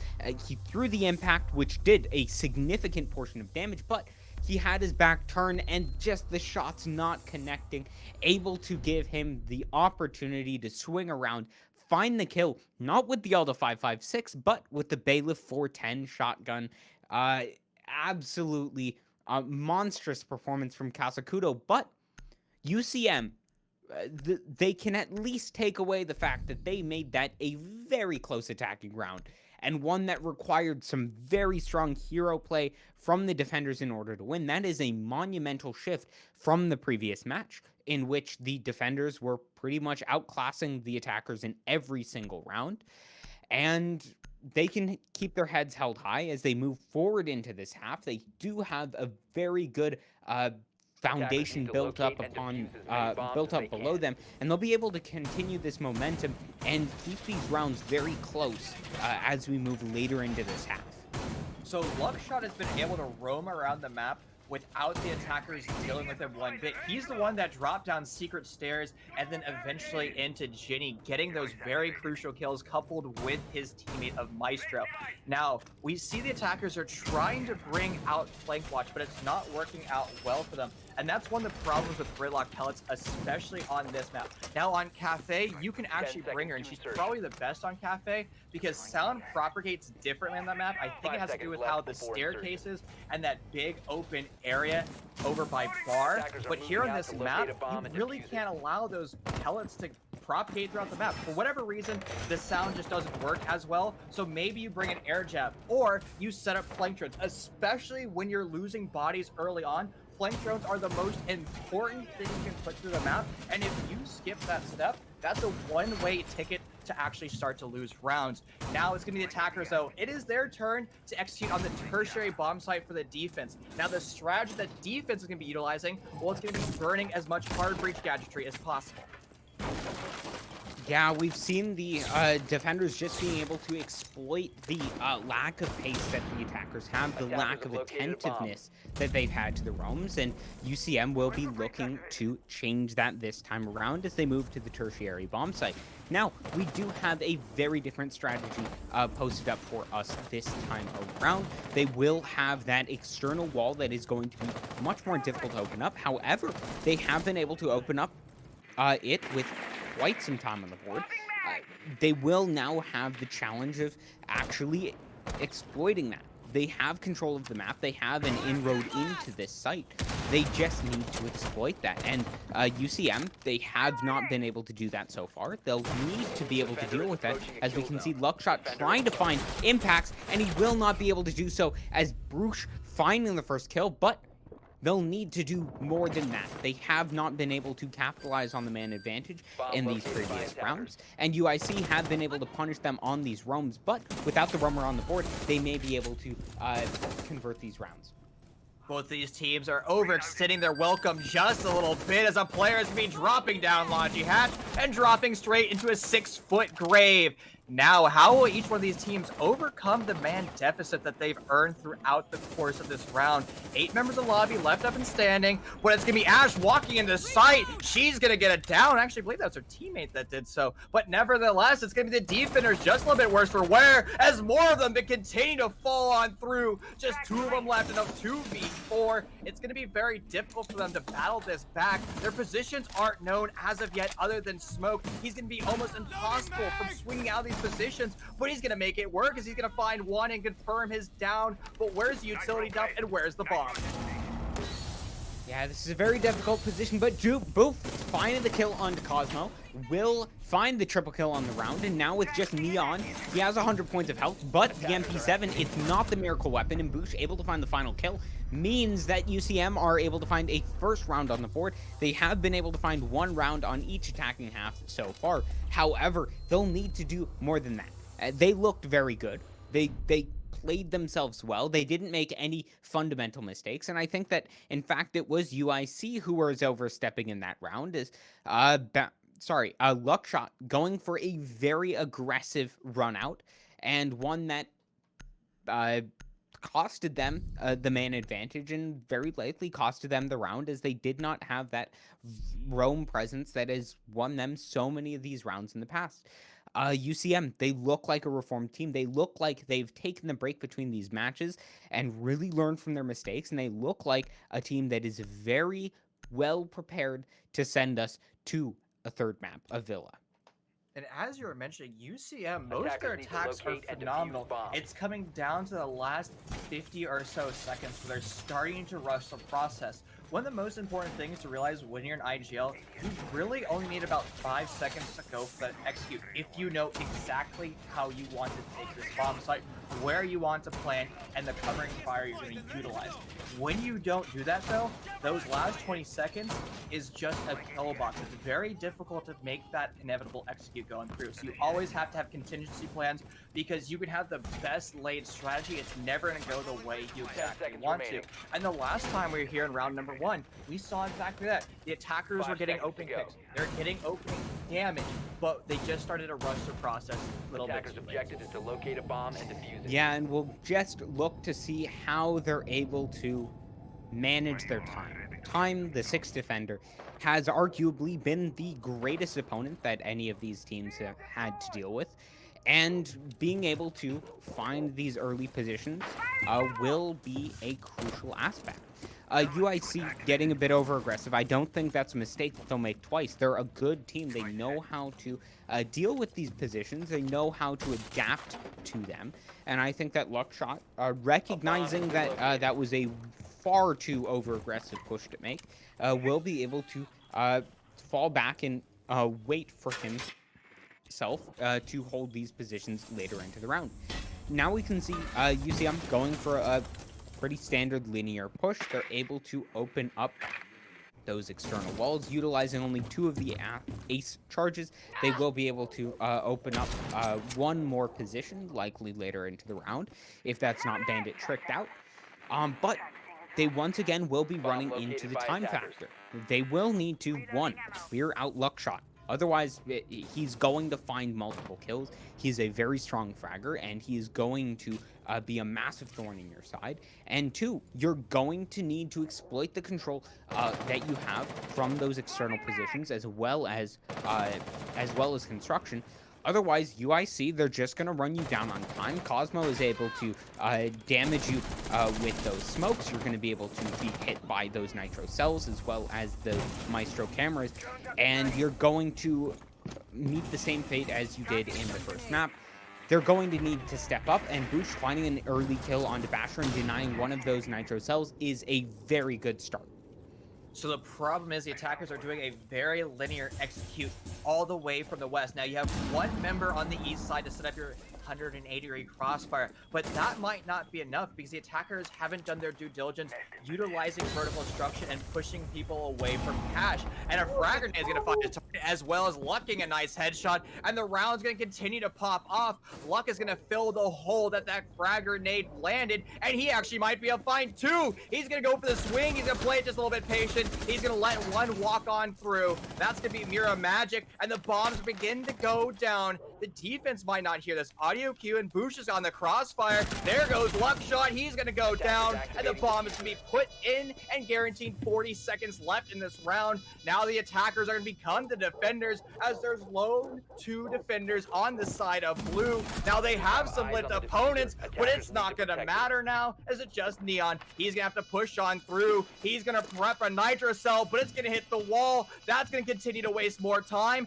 and the biggest enemy is going to be Father Time, or that AK-12, and it's be UCM winning round 4. Yeah, I have to send it over. The crucial play in that round was Black Magic. He was a Gordon Ramsay with that frag grenade. Medium rare steak, cooked to perfection, finding that kill onto the smoke and pushing him out of position. That allowed them to make the execute. That allowed them to keep that SMG-11 from that crossfire position, allow them to get the plant in towards cash. And with the plant being above the floor, being out of the range of a nitro cell, Neon was not able to deny it from below, and he had to rotate up. Kasakudo, with the crossfire from Nullify outside, was forced into a difficult position. He was not able to win his gunfight, and as such, UCM found their second attacking round, and that's something that neither team has been able to do so far in this best of series. UCM, they're in a very good position. They look like they have found what they need to do, and I'm really excited for them moving forward. They look like they figured out. They look like they've been able to adapt, and that's one of the things that is a marker of a very good team, is their ability to make the best out of a poor scenario and be able to figure out their opponents and work around it. UCM have been able to work around it. They've been forcing Luckshot and Neon as well as Cosmo to play on their terms. They've been forcing their opponents to play in their positions, and as we move on to this site once again, UIC are going to be forced to look for something different, as we see once again the Ash and Gridlock being played, likely going to be geared toward the smoke plant and the post plant position, as they were able to get CCTV wall open so quickly in the previous round. Once again, Neon not able to deny both of those charges. One of the power of the aces, he is able to drop both 2 of his charges and basically nullify the ability for you to bandit trick. Only Cade tricking works, and even then you're not able to deny the first breakthrough of the Selma charge. And UCM, they find the early pick. They find that early information, in towards the site. It's just going to be whether they're able to capitalize on that once again, or whether they're going to fall back to their old habits and let UIC run down the clock and force them to play that slow post-plant rush style of the 20-second meta. Bomb located by attackers. And the problem was, I was going to actually highlight this, Bandit has been unable to defend this east wall once. You can actually trick both of those Selma charges. You have to be able to do it properly, and you have to do it almost instantaneously. They're in the position to do so, especially since the attackers aren't utilizing vertical destruction. They're not sending somebody through secret stairs with an Ash charge or a set of frag grenades. So you in theory can hold that wall indefinitely if you do it properly. And that's the thing. Chicago, they failed on it in 3 different rounds. Now, sure, in round number 1, it worked out for you in the long run. But in round number 2, it did not. Or probably not round number 2, round number 4. Now, construction hatch has been opened up.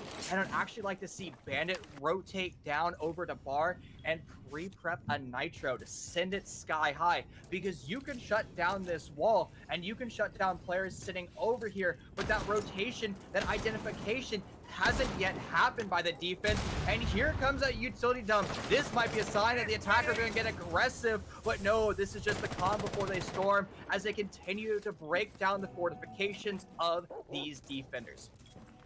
but it is still a 5v5, and with time running down, UCM are going to run into the same issues that they have time and time again, but this time they don't have the luxury of the man advantage. UIC have kept alive all of their players, with the exception now, as the trades come in, as these frag grenades rain down. UIC, with the time on their side, with the manpower, they should be in a good position, but UCM are just hitting their shots. 10 seconds left. There's still plenty of bodies to be lethal, but it's now just an M59. He's stuck between a 1v3. He has one on the floor. He's going to flick to his left, and he's going to clutch out the round. Impeccable gun still coming out by Chicago. This was a round they should have definitely been able to lose, but they win it in the end off mechanical skill. What was that absolute madness? That shotgun, just... what? And that... Honestly, I'm my at a old loss for teammates would say, just click heads forehead, and that's exactly what happened. When you have an M590 sitting in close quarters, you have to set up a crossfire, because if you don't, he's going to be utilizing his entire mouse pad, and he's going to be flicking on you, punishing you. That was an uncoordinated attack, and the dying seconds of the round for UCM, and that was a mistake they made. They should have been able to win that round, but sometimes, like we were talking about, when you have a 10-second do-or-die rush, you make mistakes, and that's exactly what happened. And that's why I think UCM, they should have started stepping up the tempo with a minute remaining. Not much changed between the minute and the 40-second mark. Sure, they got a bit more of those flank drones into position. Sure, they got a tiny bit of soft destruction down, but I think it would have really benefited them to take that aggression earlier on.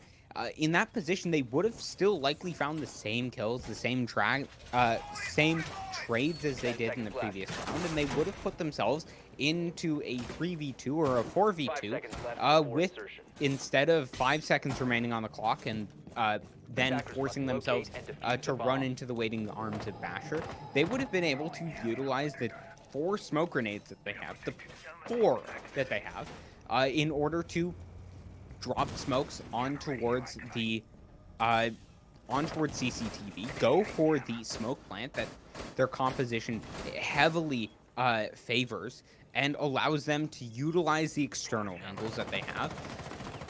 And UIC, they recognize the fact that UCM runs the clock down and they force them to play their style. They don't allow them to go for the post plant position. They allow that cash shotgun to just rain terror, and that does not bode well.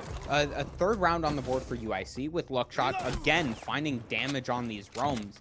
It bodes well for them, but UCM, the silver lining, they did twice as well on this attack as they did in the previous game, and they could keep their heads relatively held high, as a 4-2 split is nothing out of the ordinary if UIC are able to convert this man advantage. Chicago with another free kill, and Luckshot's going to rotate all the way back to blue. And I love this strategy that's coming out. I've never quite seen this deployable shield over in blue. Ginny, this is actually allow a player to get aggressive on 2 different fronts depending on where the take's going to come from. If they're doing a secret stair execute, well, you can hold the angle behind one of the angles of the shield. If they're doing an oil tank, you do the same thing. Now, if they're doing a moto drop, well, you just switch 180 degrees, and you're always going to be playing off that deployable shield. Now, the problem with that strategy is if the attackers elect to do a dual push, a lot of teams tend to drop moto and then come down secret stairs as well. So that strategy has one weakness, and if the attackers are able to break that down and drone it out, they can actually exploit it pretty well. Yeah, but the big issue is that UCM losing Black Magic early on, not only do they not have soft destruction for this vertical play, but they don't have any frag grenades. They're not going to be able to push this Jaeger out of position. He has 2 ADSs in favor. He's not going to be able to be pushed out, and it's going to be a very difficult push for UCM, as now they are a man down. They're able to trade one back, but 40 seconds remaining on the clock. UIC still with control of the basement side. UCM are going to be running into the same issues as they have faced time and time again, and now Kasakudo finding damage with these Maestro cameras onto the low health members. It's just the final straw that might just break the back of UCM, as they are just running out of time.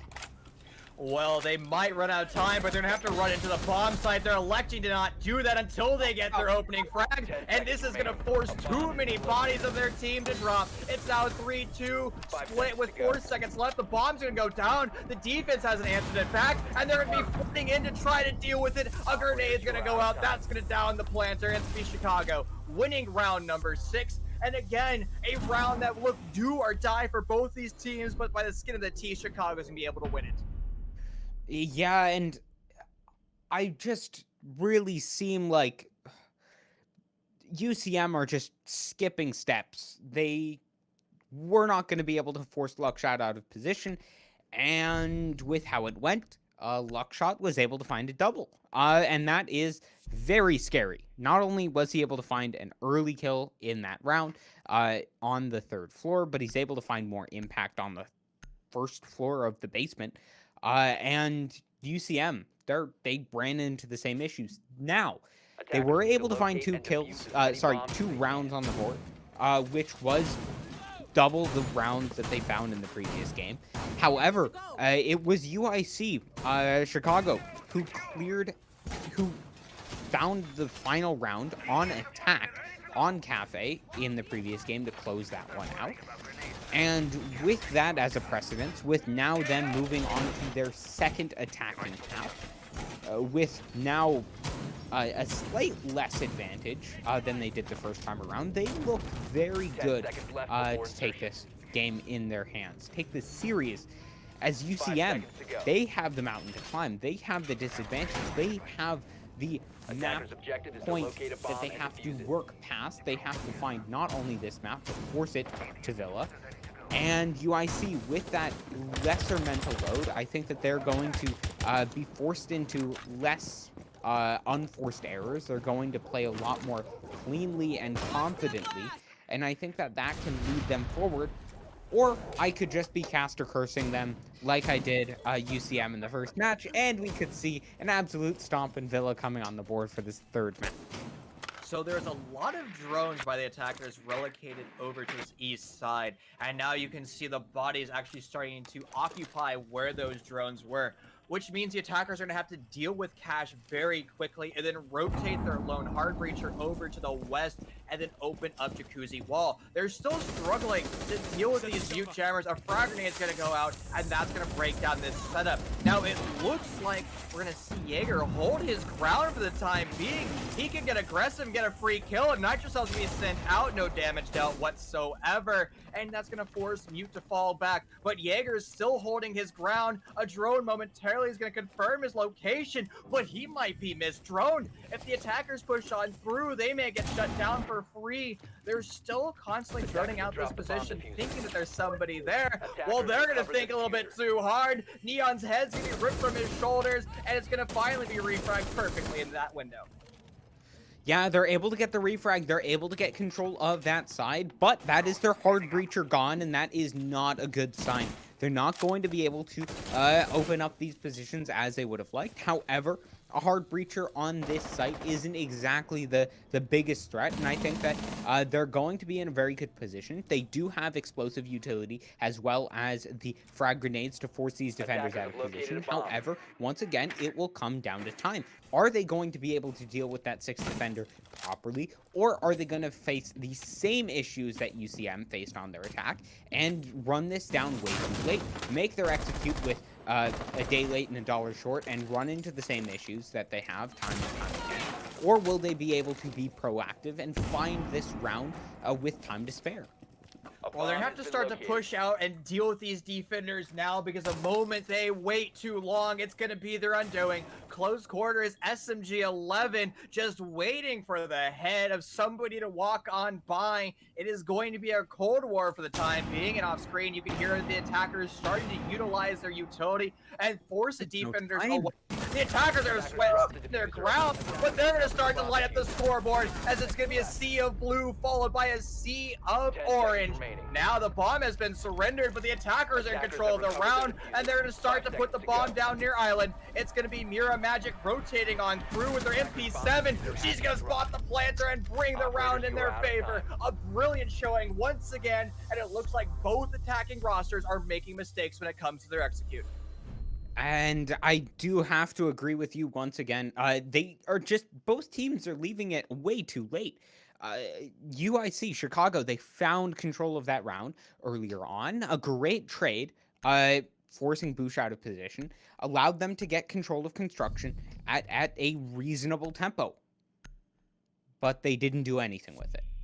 They let the time slip, and UCM were able to capitalize on that. Mirror Magic, with a great final position, was able to deny the diffuser from being planted with Defenders, absolute protect your ease, bombs from being fall defused back, by attackers. let time run out, and UIC, they suffered the same fate as their opponents. They suffered the same fate that they did in the first map, and they need to really pick things up. They need to find these mid-game plays. They're making the right calls. That's not the issue. Their IGL, whoever it is on their team, once they've sussed out their opponents, once they've figured out what they need to do, once they've figured out how to adapt, 10 seconds they're left. making the right decisions.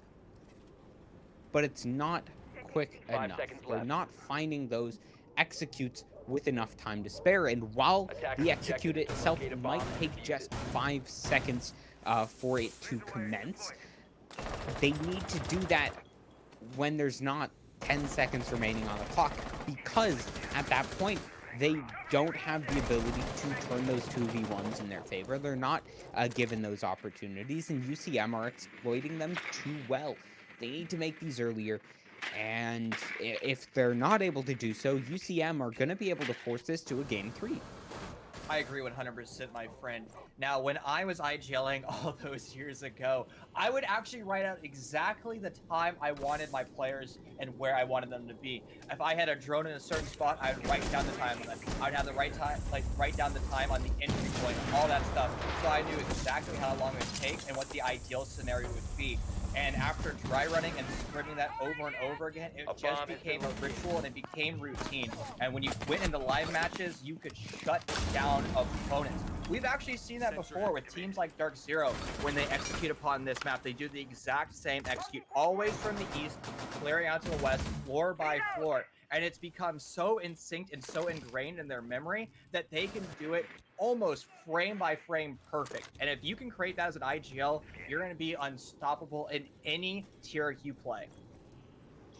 Yeah, these teams have looked solid, but not quite pro league solid. They need to step it up, and that it's a very high bar. It's a solid high watermark that they're gonna struggle to reach, but they can do so by starting to be proactive. They can start making these moves early rather than later, as once again we see ourselves with just a minute remaining on the clock, ticking down to not triple digits but double digits remaining on that timepiece, that 6th defender of Father Time. And the defenders have 5 men alive, they have horizontal control of this bottom site, and they have the man advantage. And it looks like this is going to be another very defender-sided half. People say the GA goes burr. Well, it's going to be silent in this round as a headshot's going to roll through the wall, and that's going to be shutting down your pulls. And more kills roll on through. It's going to be an onslaught into the bomb site, but there was no drone information whatsoever, and that's going to put the attackers in a fatal funnel as they begin to crumble and fall, but they're going to claw their way back, and now once again back to the man advantage and a potential position to bring the bomb down, but it looks like the bomb has been surrendered somewhere off screen. That was Ace was the holder of the bomb, and it's gonna force Ash to swing on through. The pre-fires roll out. That's gonna be Black Magic ending out the round with his back on the ground. It looks like a player is gonna be dropping, so we might have a Rios. Yeah, unfortunately, Siege really do be like that sometimes. But I do have to say, I really like what Chicago did, because they made their execute with not 20 seconds remaining on the clock. They got themselves into a very good position, and once again, they were in a 2v1, but they had time to spare. They had time to work around that, and it worked well. They're See, not in a the thing 4v4. is, everybody is rushing, everybody's skipping steps. When I was talking about, timestamps and exactly when you want to enter the bomb site and all that stuff, while that can be very difficult for teams to set up, you do need to have contingency plans with that, and you need to know exactly how you're pushing. And right now, teams are just flying down central stairs trying to have the G8 go burr, and that isn't a good strategy. Now, we have seen teams like Homeland, when their overarching macro strategy fails, they rely on their mechanical skill, but their strategy hasn't yet failed. They're just defaulting to mechanical skill, and that's a big problem in my book. Yeah. I, I think I'm gonna mistake this. But is it Alems who's the IGL for BDS in the It's a European limbs. League? Alems. Um, to Alems, he's a great IGL. BDS has been going great, but his legendary shot calling doesn't work for every team. Yeah. His legendary calls are Shaiko go kill, Yeah. um, Rafal go kill, and Yeah. the third, very lesser known, Brid go clutch. Yeah. And that doesn't work for every team. You can't rely on that fracking potential unless you're Yeah. absolutely insane. And we've seen it fall through for many of these teams, and they need to start picking it up. They need to substitute that fragging potential reliance on strategic play. And if they do that, they're set. They are much ahead of their compatriots. But if they don't do that, they'll fall into these similar patterns, and they're much more predictable, and they're much more easy to exploit by solid tier 3 teams that'll beat them out when they go to the qualifiers for these big events. That's a phenomenal point. I'm so glad that you talked on the French monsters. But we're talking about DZ, about as opposite of his team as possible. Now, they might have equal mechanical gun skill in the end, but they approach the game from a completely different philosophy. It's all about strategy. And you have individuals like Hyper and even Hot and Cold that can click heads when need be. But that's the thing. Their strategy really doesn't have them set up to going ham and getting these big, flashy, grandiose plays. Their strategy is very patient and methodical. And I love that. That's also how I was playing as an IGL. I was very hyper methodical. I love strategy, and that's how I approach problems. But in the end, like when you need your guns to go live, they have to go live, and you have to have that as one of your mini contingency plans. Yeah, and I think if you bring that over, it's not just Siege that happens. If Yeah. you look at the best teams in many esports, one of the teams in CS:GO right now that is on top of their game is Astralis.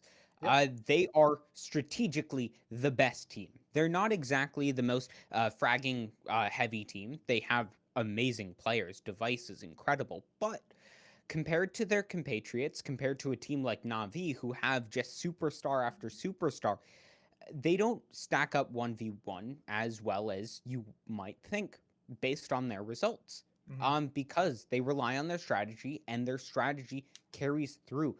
At the highest level, you can't rely on specifically that fragging potential because everyone frags out.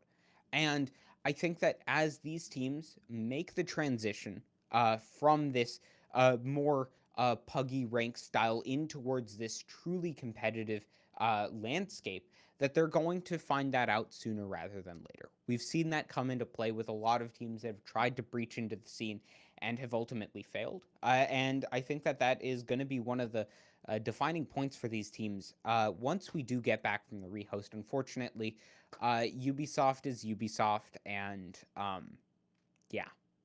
It happens the best of us. But you're talking about teams trying to implement aggressive strategies, right? Well, E United is a great story in how that fails, right? They were trying to play an utility consumption meta where they were like, well, we have to burn ADSs with the burn will my pancakes. Instead, they would just rush into site, bringing Ying, and they would try to, rely on really oppressive operators and mechanical skill. It would work sometimes, but most of the time it didn't work out because defenders can be prepared for it and they can start to fall back as it looks like my webcam has an aneurysm. Yeah. I'm not sure what's happening right there. Oh, hey, Oh, we're back. back. Woo! I'm not sure. Apparently, Yeah. I broke my camera with my face. Yeah. You're just too stunning. Can't handle it. But one of the things that we do see, I would love to see this. We're never gonna see it. But INTZ, if you remember, a few seasons ago in Pro League, they brought out the first floor bomb site on this very map versus Team Liquid. And that's kind of an analogy that I want to use. Playing very aggressively amounts to that kind of a play. Yep. It can throw your opponents off guard. And Team Liquid, they didn't know how to approach it. And in the course of a round, they weren't able to capitalize on that. But INTZ made the fatal mistake of doing it a second time in the half. And when they did it the second time, those cheap strategies, very cheesy strategies to say the least, they didn't work out. Team Liquid were in a position, they recognized what their opponents were doing, and they steamrolled them. And that's what the aggressive plays happen. If you can put yourself in a position to deal with them, if you can recognize the controlled aggression that your opponents are throwing at you, then you're able to deal with that. And I think that that's what slowly these teams in this best of series are able to do. UCM, they were very dominant on the defense half in the first game. They found 5 rounds in a row, and they weren't very close rounds at that. Now, This split time on around, console.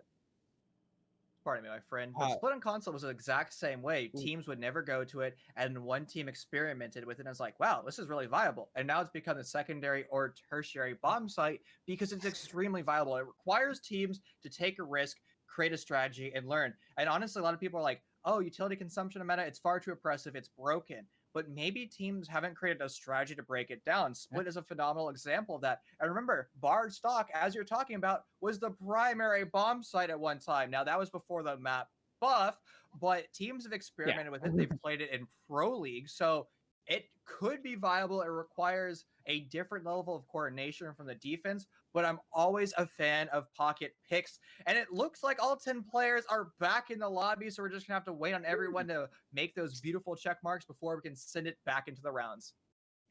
Yeah, and I think that pocket picks are something that teams are just too afraid to use. And I think that in a league format, why not use them? If it's not necessarily the do or die match every single series, then you'll have a lot of time to experiment, find these games, really find out whether these strategies that you're theorizing in your map pool, in your IGL review sessions, are viable in the final setting.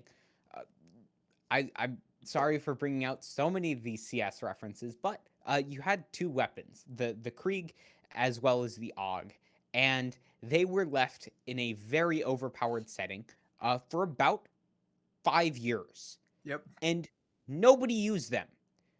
They got a change that reduced the price for those weapons, and suddenly they became overpowered monsters. Valve reverted the changes, and they were still overpowered. Everyone still used them, and they defined the meta for about an entire year. I wonder how many of those operators in this game of Siege are in a fairly similar position. How many of these operators, how many of these strategies are just too outlandish for teams to really use? And are there secret metas that are available that teams are just not exploiting? I want to see those. I want to see teams not be afraid to break out of the established meta if that's not working for them. You don't want to play someone else's play style if that doesn't work for you. And if these teams are trying to adapt to a style that we see already and it just doesn't work out for them, I'd like to see them try and play their own way. Because at the end of the day, no one's going to be better at your style than you. And playing someone else's style, while it may work at the T3 level, it's going to start to bite you as you don't have the ability to express yourself fully. And I would really like to see these teams bring something out, but I don't think we're going to see bar stock. I would love to see it. It would be absolutely amazing because we don't get to see enough of these cool things. But likely, these teams are just going to be looking to improve their default strategies, to improve these basic fundamentals of communication before they try anything really too outlandish and out of the hat. Well, it looks like both of our teams are back in the lobby. Everybody has hit their check marks. So we're going to be hitting S in this lobby and sending it back into map number 2, round 9. And honestly, we've seen some unique ideas, some unique strategies coming out by both of these attacking teams. But their grandiose macro strategies are failing because they're not establishing flank drones and they're not maximizing their utility. So it's going to be whatever attacking roster is able to make those corrections is going to be the attacking team that most likely wins this map. Yeah, you hit the nail on the head. It was absolutely perfect. There are default strategies for a reason, and they are the most efficient tactic available. They are the meta for a reason, as we unfortunately will see another rehost. Sometimes it really do be like that, but with time ticking down, I don't want to say anything. I don't want to cast or curse any of these teams. We've hounded them enough for stuff, but I think that seeing some interesting new picks, especially after the break, can really throw a spanner into the wrench of your opponents. Utilizing the 6th pick to take some crazy things out. I know a lot of strategies that we've seen, at least in like the last week of every league that I've been in. They've tried some crazy things, and some of them have had some amazing effects. And I would like to see these teams, now that their backs are against the wall, instead of trying to do the thing that they've struggled to do for now 2 maps, try and bring out these unicorn strategies that they have in their scrims. Try and find those rank strategies. Maybe hit us with a bit of a strat roulette. Make it interesting. All Hey, LMGs snaking through the map. That's the hey, exact strategy we need. don't don't don't put the respect on the M870 rush. Well, Put actually, the you can't respect on M870 rush. So Oh, because no! you don't have access to recruit. Now, in theory, you could bring a comp account Oh, in that doesn't have access to any operators, but they have to be level 50. Actually, depending on the actual league's rules, you can't have a Smurf account and it has to have some type of level requirement, but it doesn't have an operator requirement. So, in theory, if you register under that Uplay with no operators, you could deliver a recruit only execute. And I mean, Chief is okay with that. I like that strategy. I mean, M870s, I mean, that might be the play in the long run. I mean, far too often teams are basically like, oh, a pro player, a pro team makes a strategy. This is the end all be all strategy. This is the best strategy and it's going to work 100% of the time. The thing is, when it comes to pro strategies, they are uniquely tailored to counter a particular roster. My go to example is the SSG style roam. That was designed for one team and one team alone. That was Liquid, a team known for phenomenal mechanical skill and for being hyper aggressive. Now you're going to give that roster an opportunity. Do they want to roam clear the entire map, or do they want to, full send rush? That's a perfect strategy. And if you're playing against an aggressive team, well, that strategy will work out well. But if you're playing against a Dark Zero, they're going to do more or less the same execute every time. Methodically clearing the map in an SSG style roam wouldn't work against them. I as you say that, I really now want to see a best of 5 series coming out between BDS and some of our North American teams. That would be so awesome as soon as lands can come back. I really hope that happens. But one of the things I want to highlight is the difference in regional playstyle.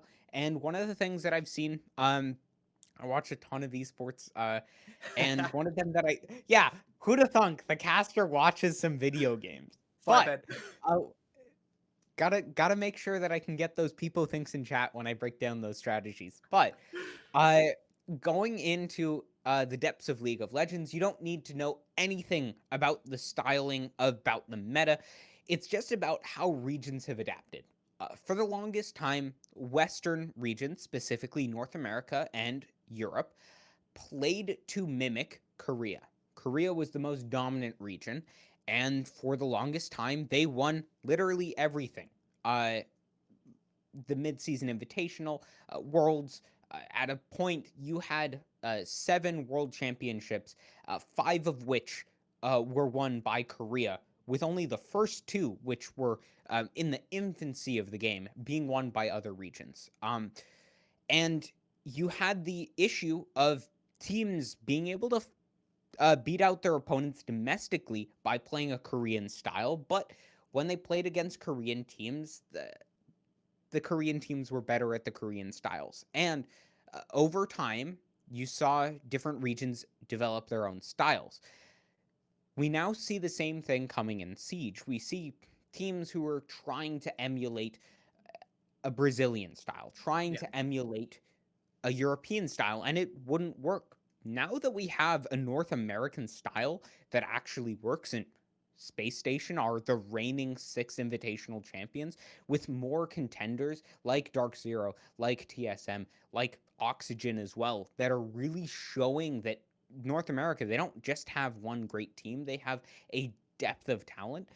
We see a lot of these interesting styles pop up and they find more relevancy and they prove the point that, no one's going to be better than you at being you. And even that does extend to these teams. They need to adapt the default styles to what works best with them. Maybe the trying to play Dark Zero, if you're a more BDS style of team, that's not going to work. And I think that for a team like UMC, they should rely more on their fragging potential. They should enable that fragging potential instead of trying to play the super coordinated style of Dark Zero that they, well, after seeing a map and a half of them, they obviously don't have the comms for. And UIC, on the other hand, they're a more strategic team, and I think that that could work out for them. And it really comes down to your IGL and how he's orchestrating the macro strategy and communicating that. But it also requires your 4 other players to be able to play with that style. And some entry fraggers really need their hands to be held. They need to be told exactly where the utility goes, exactly what staircase they're going up, at exactly what time. And then sometimes you have mechanically gifted players that have, understanding the entire map, and you don't need to tell them where their utility is going, what staircase to go up when. They're just gonna, hey, I need a flank drone right now, I need an entry drone right now, you give that to me. The IGL orchestrates that Ash goes up the stairs and wins their gunfights. Now you can have the same thing where the IGL is like, all right, we're gonna be doing this at exactly this time, and then that entry fragger still wins a gunfight. It just depends on how you want to orchestrate that macro strategy, and it can be very difficult to do. And as an IGL, you have to understand your players. So that's probably the most important thing. You have to understand their players and create a strategy that they can actually execute. Because if you're going with these, Dark Zero style strategies and they're incapable of doing that, well, you're setting yourself up to fail 100% of the time. Yeah, and one of the issues that we see with T3 teams, as well as some North American teams in other esports, is that every time they run into a roadblock, it's a roster switch. Yeah. Someone's not fragging, get them out of here. Yeah. Someone has bad comms, get them out of here. Someone's not able to play the right operators, you already know what I'm about to say. But the big thing that causes issues with is the comms. When you substitute new players after new players, you might have slightly different ideas of what the call out is or what the style of play. And running into these new players on your roster means that you're going to have more time to have that honeymoon period of trying to adapt to them, trying to figure out how they play, and is one of the big issues that a lot of these teams face, especially at this level of play. Now that we get back into our match, hopefully Ubisoft, hopefully the gods of competitive servers will be on our sides in this round as we move into round 9. 5-3 on the board. The correct map, the correct site locked out this time around. And with the bans back on the board, we will be able to see the adaptations coming out from both teams, whether the side of UCM will be able to weather the storm that Chicago has for them on the attack, or whether Chicago will be able to close this out in a 2-0 series. I would say quick, but it has been anything but that. So we've had a huge momentum shift or almost a whole momentum stop, right? We saw Chicago on an absolute tear. They were building up their snowball and it was starting to roll down the mountain, but they hit a cliff, and the cliff is going to be this rehost, and it's going to be this huge question mark through the remainder of this map. Which team is going to be able to overcome this rehost? And hopefully they've sat down, talked with their coaches, talked with their analysts, and talked among themselves and how they want to prepare for round number 9, what strategies they're going to be bringing out. And with Cash CCTV, we've seen both of these teams really struggle with holding that east wall. That is one of the most important things, especially if the attackers aren't utilizing vertical destruction. They're not sending Ash underneath, and they're not setting a frag grenade underneath. That means Bandit should be able to defend that wall 100% of the time if he hears where that Bandit battery is going down. And I guess that's the big thing, if he Bandit tricks properly. Attackers need to locate and Yeah, and that's one of the things that we saw Chicago fail to do the first time around. It's a very difficult strategy to pull off. You have to be very quick and very decisive at that. So we'll have to see whether that happens. Only time will tell. But moving into this round, we do see a fairly standard lineup coming out from the attackers. IQ able to find that denial of utility from below with the soft destruction that is available. It is going to be very crucial for them to find these utility dumps earlier on, find these gadgets, allow them to drone in earlier rather than later, and make the defense less oppressive. We saw on the attack, UMC, they utilized these frag grenades very well to force those top stairs positions out from the smoke to allow themselves to push onto site, and that was a very crucial aspect of their attack. Now, the attackers are going to struggle a bit. They're going to have to rely on control from below to force out those bandit charges instead of a why am I forgetting the name? A Kali or those external sources. And we'll have to see how they're able to manage that, whether they'll be able to step up or whether these roamers of Boosh are going to cause issues. But he's being focused down. He's being forced out of position. That's a good sign, but they need to continue on with that. An ill-advised rotate's going to happen out for Luckshot as he's been trying to send himself up the ladder of oil. That was not the play. He should have been hunting down Boosh, but the call from the IGL is going to cost him his life. The vertical destruction hasn't come in yet, and that's because Mute is playing close quarters over here in Lounge. The attackers were in a prime position to deal with this. They had the drones, they had the utilities set up, but for some odd reason, Luckshot rotates on a way. This is wasting so much time for free. This is a terrible position and a terrible strategy coming out by the attackers, and it's going to be even worse as Black Magic is going to find a second headshot. Get down 3. He's unstoppable on top rafters, and it's just 2 lone attackers. They're going to be rotating down to the basement and trying to change something up, and it's might not be the play. Yeah, it's a 2v3. It's a 2v5, and they have absolutely no map control. This is pretty much the round over. Cosmo finds a single frag, but they're gonna be a very difficult position. He's gonna be hard pressed to isolate now 3 1v1s into position with 40 seconds remaining on the clock. I think that the shift for Chicago has to go on to these next these next attacking rounds. They obviously had miscommunications. They had missed plays, but as I say that, UMC are giving Cosmo these 1v1s. They're not setting up these crossfires. They're finding these 1 versus 1 gunfights, and they're giving him the opportunity to make the hero play, but with him in the position that he is, he's not going to be able to clutch out the round. And once again, UIC, they're going to need to shift their focus later into this half. They're going to need to really think about the future and find this momentum into these attacking rounds earlier rather than later, because leaving it up to a minute remaining on the clock without even getting the CCTV wall opened up, that is not it. That ain't it, Chief. Honestly, that entire round was bad micro positioning by almost everybody this entire lobby. Attackers, defenders, they were making the mistakes. They weren't identifying where the push was, and they weren't creating counter strategies around it.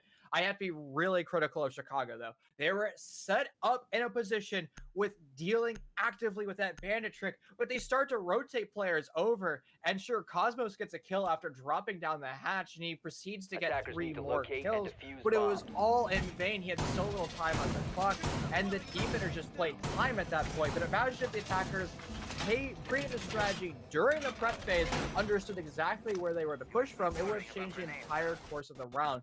Now we're 3 rounds away from guaranteeing overtime, or at least hitting that round 12 marker, and one of these teams has to create a strategy where they don't make mistakes. Yeah. Yeah, you hit the nail right on the head right there. Both teams, they obviously 10 they need seconds to to warm go. up after that very long rehost break, 5 but they're seconds left making before insertion. crucial mistakes, and ones that frankly many other Locate and T3 defuse teams the bomb. would happily exploit. The positioning in that clutch situation was very lackadaisical from the side of UMC. They were giving up those 1v1s, and that's exactly what you can't give to your opponents. Clutch situations, time and time again, they get highlighted as this amazing hero play from the attackers, and many times it is just that. They have to hit every shot, but more than that, it's absolutely snatching defeat from the jaws of victory for these sided teams, and we just have to highlight the consistency that the defense side has to bring throughout the round. They can't just find the man advantage, find those picks, and then just rest on their laurels. They need to rest on their laurels in a crossfire position instead of giving them the 1v1s, instead of allowing their opponents a chance to get back into the fight. And we will see them entering the building quite late. 2 minutes now already crossed, and UIC has very little map control. They will need to step this up. They will need to carry on tempo from the early game into the mid game, into the late game. Otherwise, we're going to see the same things coming out. We're going to see UMC absolutely slaughter them during the execute phase, and we'll likely see a third map of Villa if UIC are just not able to find these attacking rounds. So far, the attackers haven't even begun to do their due diligence. They need to utilize their hard breach, and they need to utilize their vertical destruction.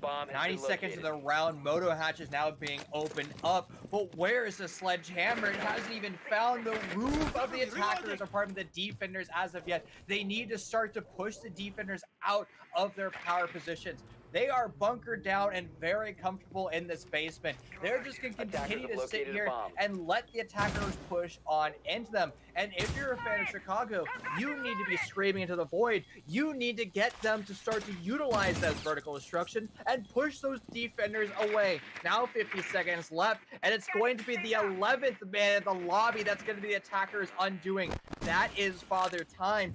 Drones are going to continue to work their way down secret stairs and try to confirm where the defenders are. They have a decent understanding of it, but they're going to have to go now. They're going to have their guns go alive, and it's going to be the G8 doing that, peppering the back of blue, but no damage actually being dealt. They call this a 20-second meta, and it's going to be epitomizing that in round number 10, as it's going to be an explosive entry through the ash wall, as they're going to be all walking to the fatal funnel. A myriad of death is going to be happening, all in favor of the defenders, and the death is going to continue to come on through, as it's now just a 1v3 with 4 seconds left. Cosmos has nowhere to go, as he's stuck in the wubs of Lucy, and that's going to be round number 10 going in favor of UMC. Yeah. 20. They made that execute with 15 seconds remaining on the clock after that Ash charge came down. They dealt like maybe 75 points of damage to their own teammates with those explosives. Like, you could just see that, like, watching that execute coming out. It was just like, oh yeah, this is a bunch of players just running into It's the Charge of the Light Brigade. For any of you poetry buffs out there, it's a bunch of cavalrymen running into valiantly running into the line of battle against a massive ambush of musketeers, of cannons, and they are just slaughtered. And UIC, they did just that. They ran into gunfire with maybe like a 4-person crossfire, and they just got slaughtered. And that is just seeing a bear and deciding, okay, instead of walking around it, let's just poke it with the stick and hope that it leaves us alone. 5 seconds And left it didn't before work. insertion. It was obviously not gonna work. And UCM are now one round closer to pushing this, not to overtime, but to a third map of Villa. And UIC, if they continue this form, it's gonna be just that, a third map on Villa, not an overtime round. And Missouri, the team that is taking that momentum advantage into that third map, which is the most crucial aspect of the mental game in a best of series. You need to have that mental fortitude, you need to have that momentum, and Chicago have just obviously lost that as they have just performed very poorly in these later rounds. So we were highlighting the sledge, and you could have actually, if the sledgehammer hit one too many times, or it could have changed the entire strategy. That would have forced defenders out of that position. You could have actually made that rush. When it's a new round, it's a new day. It is round number 11, and the attackers are going to be trying to do an all-out assault here on Gym Bedroom. They have opened up part of that west wall, but they were prepared for the Logi hatch. It is now going to be Sledge in a position to get kills, but he's given away his position by just pre-firing a little bit too early. Ash is going to throw herself off the roof. She's going to be down, but not out. She's in a position to be rezzed, and she's going to be picked up now to 20 HP. There's the kill from Sledge. He's going to get a nice headshot. He's looking for more. There's a player lurking somewhere near bathroom. That is going to be Black Magic. He's on solo HP. Sledge is going to go for the 3 kills. And the attackers are going to be opening up the bomb site. This is a perfect opportunity for them to go for the bomb plant. And Sledge is still looking for more. He knows everybody is more or less on the side of the east, but nobody is prepared for Malusi walking up central stairs. An awkward gunfight exchange. Cosmos is going to get a kill of his own. And that's going to be round number 11 wrapped up for Chicago. A brilliant execute coming off a counter skill. And what do you know? If you make your execute with more than 20 seconds remaining on the clock, you can adapt to where the enemy are. And crazy, crazy things coming out. That being said, Chicago hit every single one of their shots. And this isn't chess. As much as it is a strategy game, unlike a game like StarCraft, it doesn't matter if you have the massive advantage of positioning. If you click on heads, you will win. And Chicago, they had not only the strategic advantage, but the mechanical advantage. And you can't counter-strat brilliance. Chicago hitting all their shots, and that is a great change in pace. That's a great change in form. I wanted to see that coming out from both of these teams about a map ago. About like an hour and a half ago when we started on Cafe. This is the Chicago I want to see. But better late than never. They're showing signs of improvement, and with another few weeks, another few scrims under their belt, they are going to be a veritable force in the T3, T2 scene, and they have the fundamentals there, they have the mechanical skill there, and they look like they have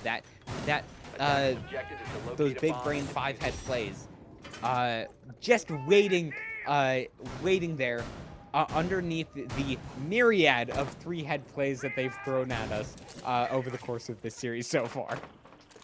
I love all the references, my friend. But the attackers are going to be relinquished from their spawn for potentially the last time in this entire series, because it is match point, series point, and it's going to be on UMC to bring us into round 13 Attackers and have then located a bomb. into overtime. But Chicago, they're not going to allow that to happen. They're going to try to get the opening kills, and they're going to try to rely on their hard breach to open up this east wall. Cali is now in play, which means those bandit gadgetry as well as those mute jammers can be shut down for free. But the problem is, Chicago didn't sync their operators properly. Cali spawned on the wrong side of this map. It's going to be 50 seconds wasted for free. And here comes the active bandit trick. One of those charges are going to go down. That means a Selma's going to be forfeit, but the other Selma's going to open up the wall. And it actually might be a blunder by the attacker, as they're going to be utilizing all 3 Selmas on one wall, which means there's no crossfire potential from the west side of the map. Yeah. With the time that it takes to remove the bandit charges from the wall, you don't need to drop the Cali EV Lance that quickly. That being said, it does guarantee them control of this side, and they Bomb will located by have these attackers. 2 holes to play through as they look for an execute. However, it will be the same thing. We've said it time and time again, and I know you as a viewer are probably getting bored of it, but they found the early control. It now comes down to whether they're able to carry this onwards. UCM, they will have the advantage in terms of the crossfires. If this ticks down later into the round and Chicago once again carry this same lethargic pace, leaving this into the late rounds, Missouri will have the opportunity to throw this into the overtime pace, and they will be able to get these late round plays into position. The roams are still there. Bush is still in position. They haven't cleared those out. A cheeky foot shot angle may be played from luck shot, but you're still running into the same issues. Chicago still do not exploit the advantage that they have, and now with 30 seconds remaining on the clock in a 5v5, it doesn't matter if you have the external wall open, you're still running low on time, and they're playing this 20-second meta literally, and barring absolute heroics, they will lose this round in an absolute slaughter. And here comes the slaughter. Sledge is going to walk in and straight to his demise. Here comes the rush with a pocket F2. It's not going to find any kills, and the only kills that are rolling through the kill feed, well, that is the attacker's deaths being shut down. This is now just a 1v4, pistol in hand. There's nowhere for Basher to go. He's going to be free-firing into the void, and that's going to be round number 12 going in favor of the defense. Al, you were highlighting it. If Chicago plays too passively, they tend to lose the round. That's exactly what happened. They weren't able to set up their crossfires. They walked straight into the waiting arms of the defenders, and it was a quick trip to 6-foot graves. And I just have to ask, why? What did you do between 1:30 on the clock and literally 10 seconds? They didn't even leave it to 20 seconds. They played the meta literally and then said, nah, we don't even need 20 seconds. We need 10 seconds. And they died.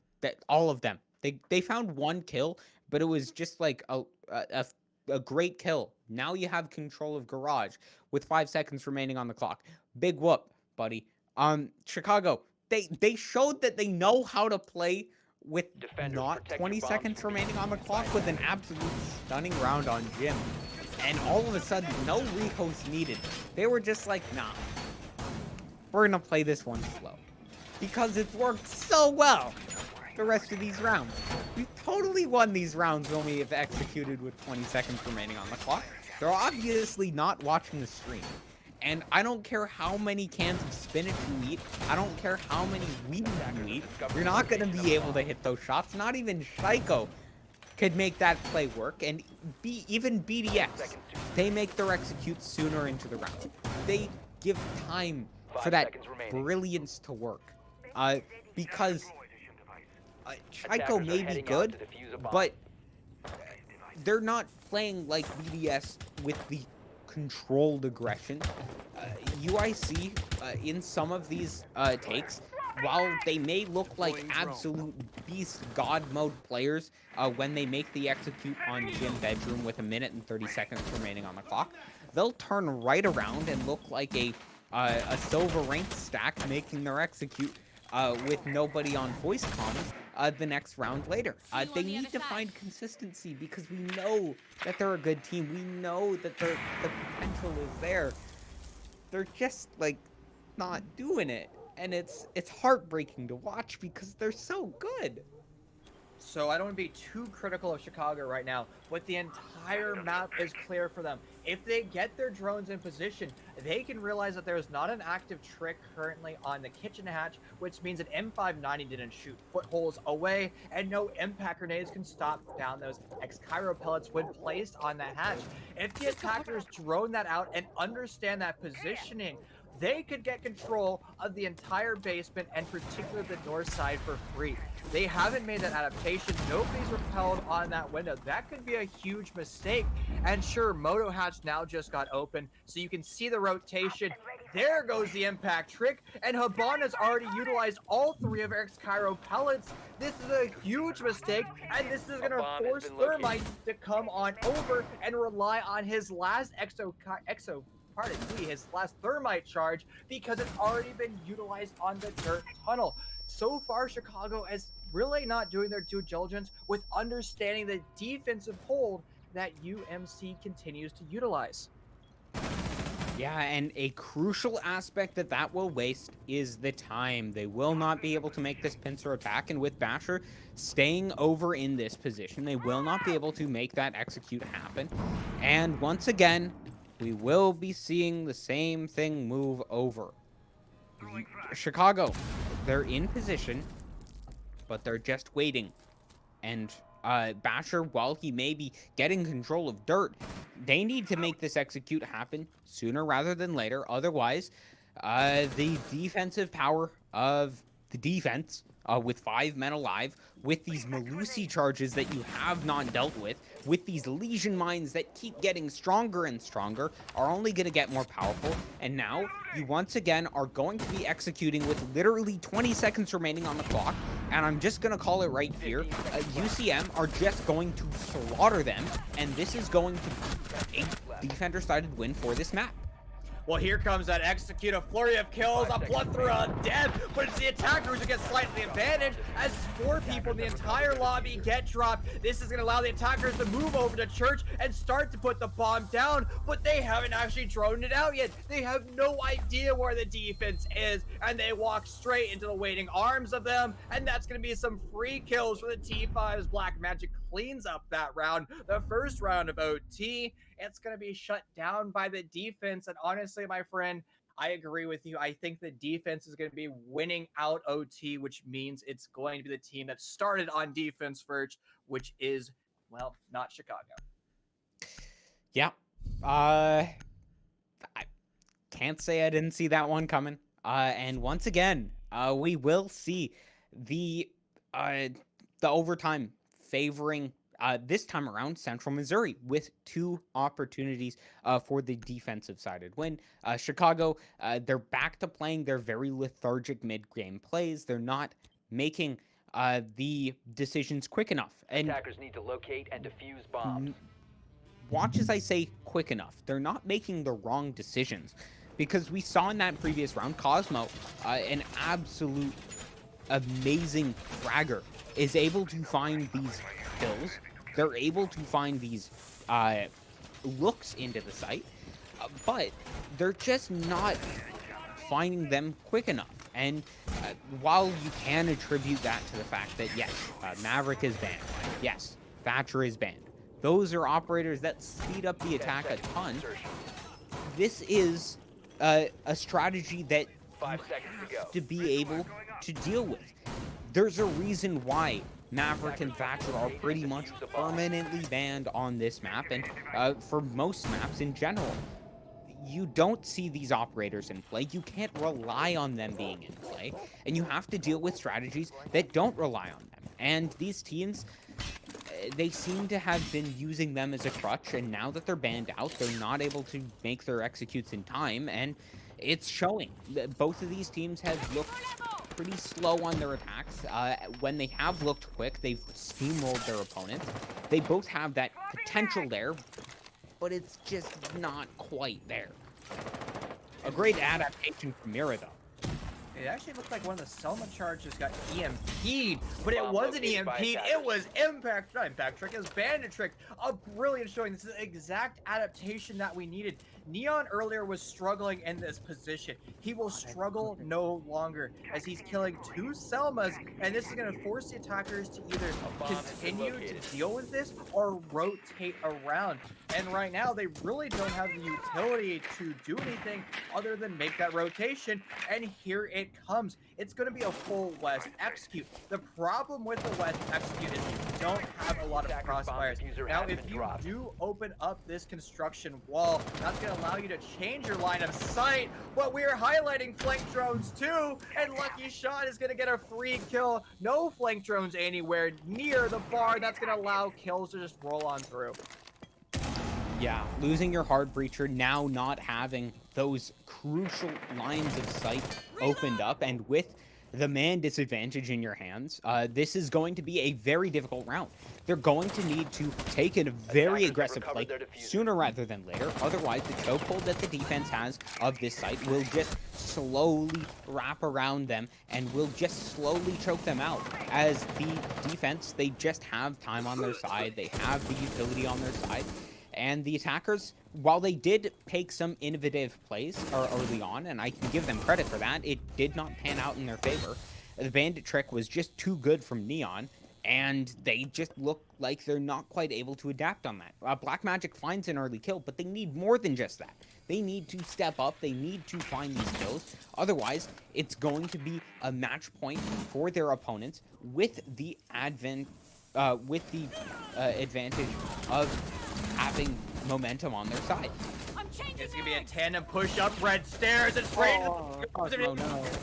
That's gonna get 2 big kills. Actually, Luckshot is gonna be credited with that. And the attackers swarm on this side, but they're not finding any impact other than their bodies hitting the ground. As it's now just Cruz stuck in this 1v2. He's gonna get a kill of his own, bring it closer to man advantage. But he has the bomb in his back pocket. He's gonna elect to get aggressive, and that's gonna be a round win for Chicago. We're talking about this series as pretty much being won by the defenders. That motif seems to be true as we're going to be moving over to round 15, our last round of OT, and it's now Chicago's turn to execute and go on to attack. Yeah. Chicago, an excellent defensive performance. Cosmo, he's been lights out since the rehost. An absolute standout performer, and he has just been. If I could award anybody an MVP for this series at this point, I would award it to him. But just watching this match, I really have to highlight UCM's play with the lower placed ace charges from, I believe that was Mirror Magic who's dropping them. The idea Defenders, of that protect your is bombs that from being defused you're by likely attackers. going to have both of those Bandit Trick. It's not likely that you're going to have those come into play. However, the ability to drop them lower on the wall than higher means that one of those Selma breaches is going to be in position to really force the bandit out of the way to Bandit Trick for that second time. If that Selma charge breaches, not only will it do significant damage to the bandit on the other side, but it will allow a player to play closely to that position, to drop concussive charges through the hole in order to deny any replaced bandit charges, as well as to force that player back from position. And if it worked, it would have been great. But Neon was just too good with the bandit placements. He was much quicker than he was during the rest of this game. And as a result, they're able to find control of that side. They're able to hold on to that position much better than they would have usually.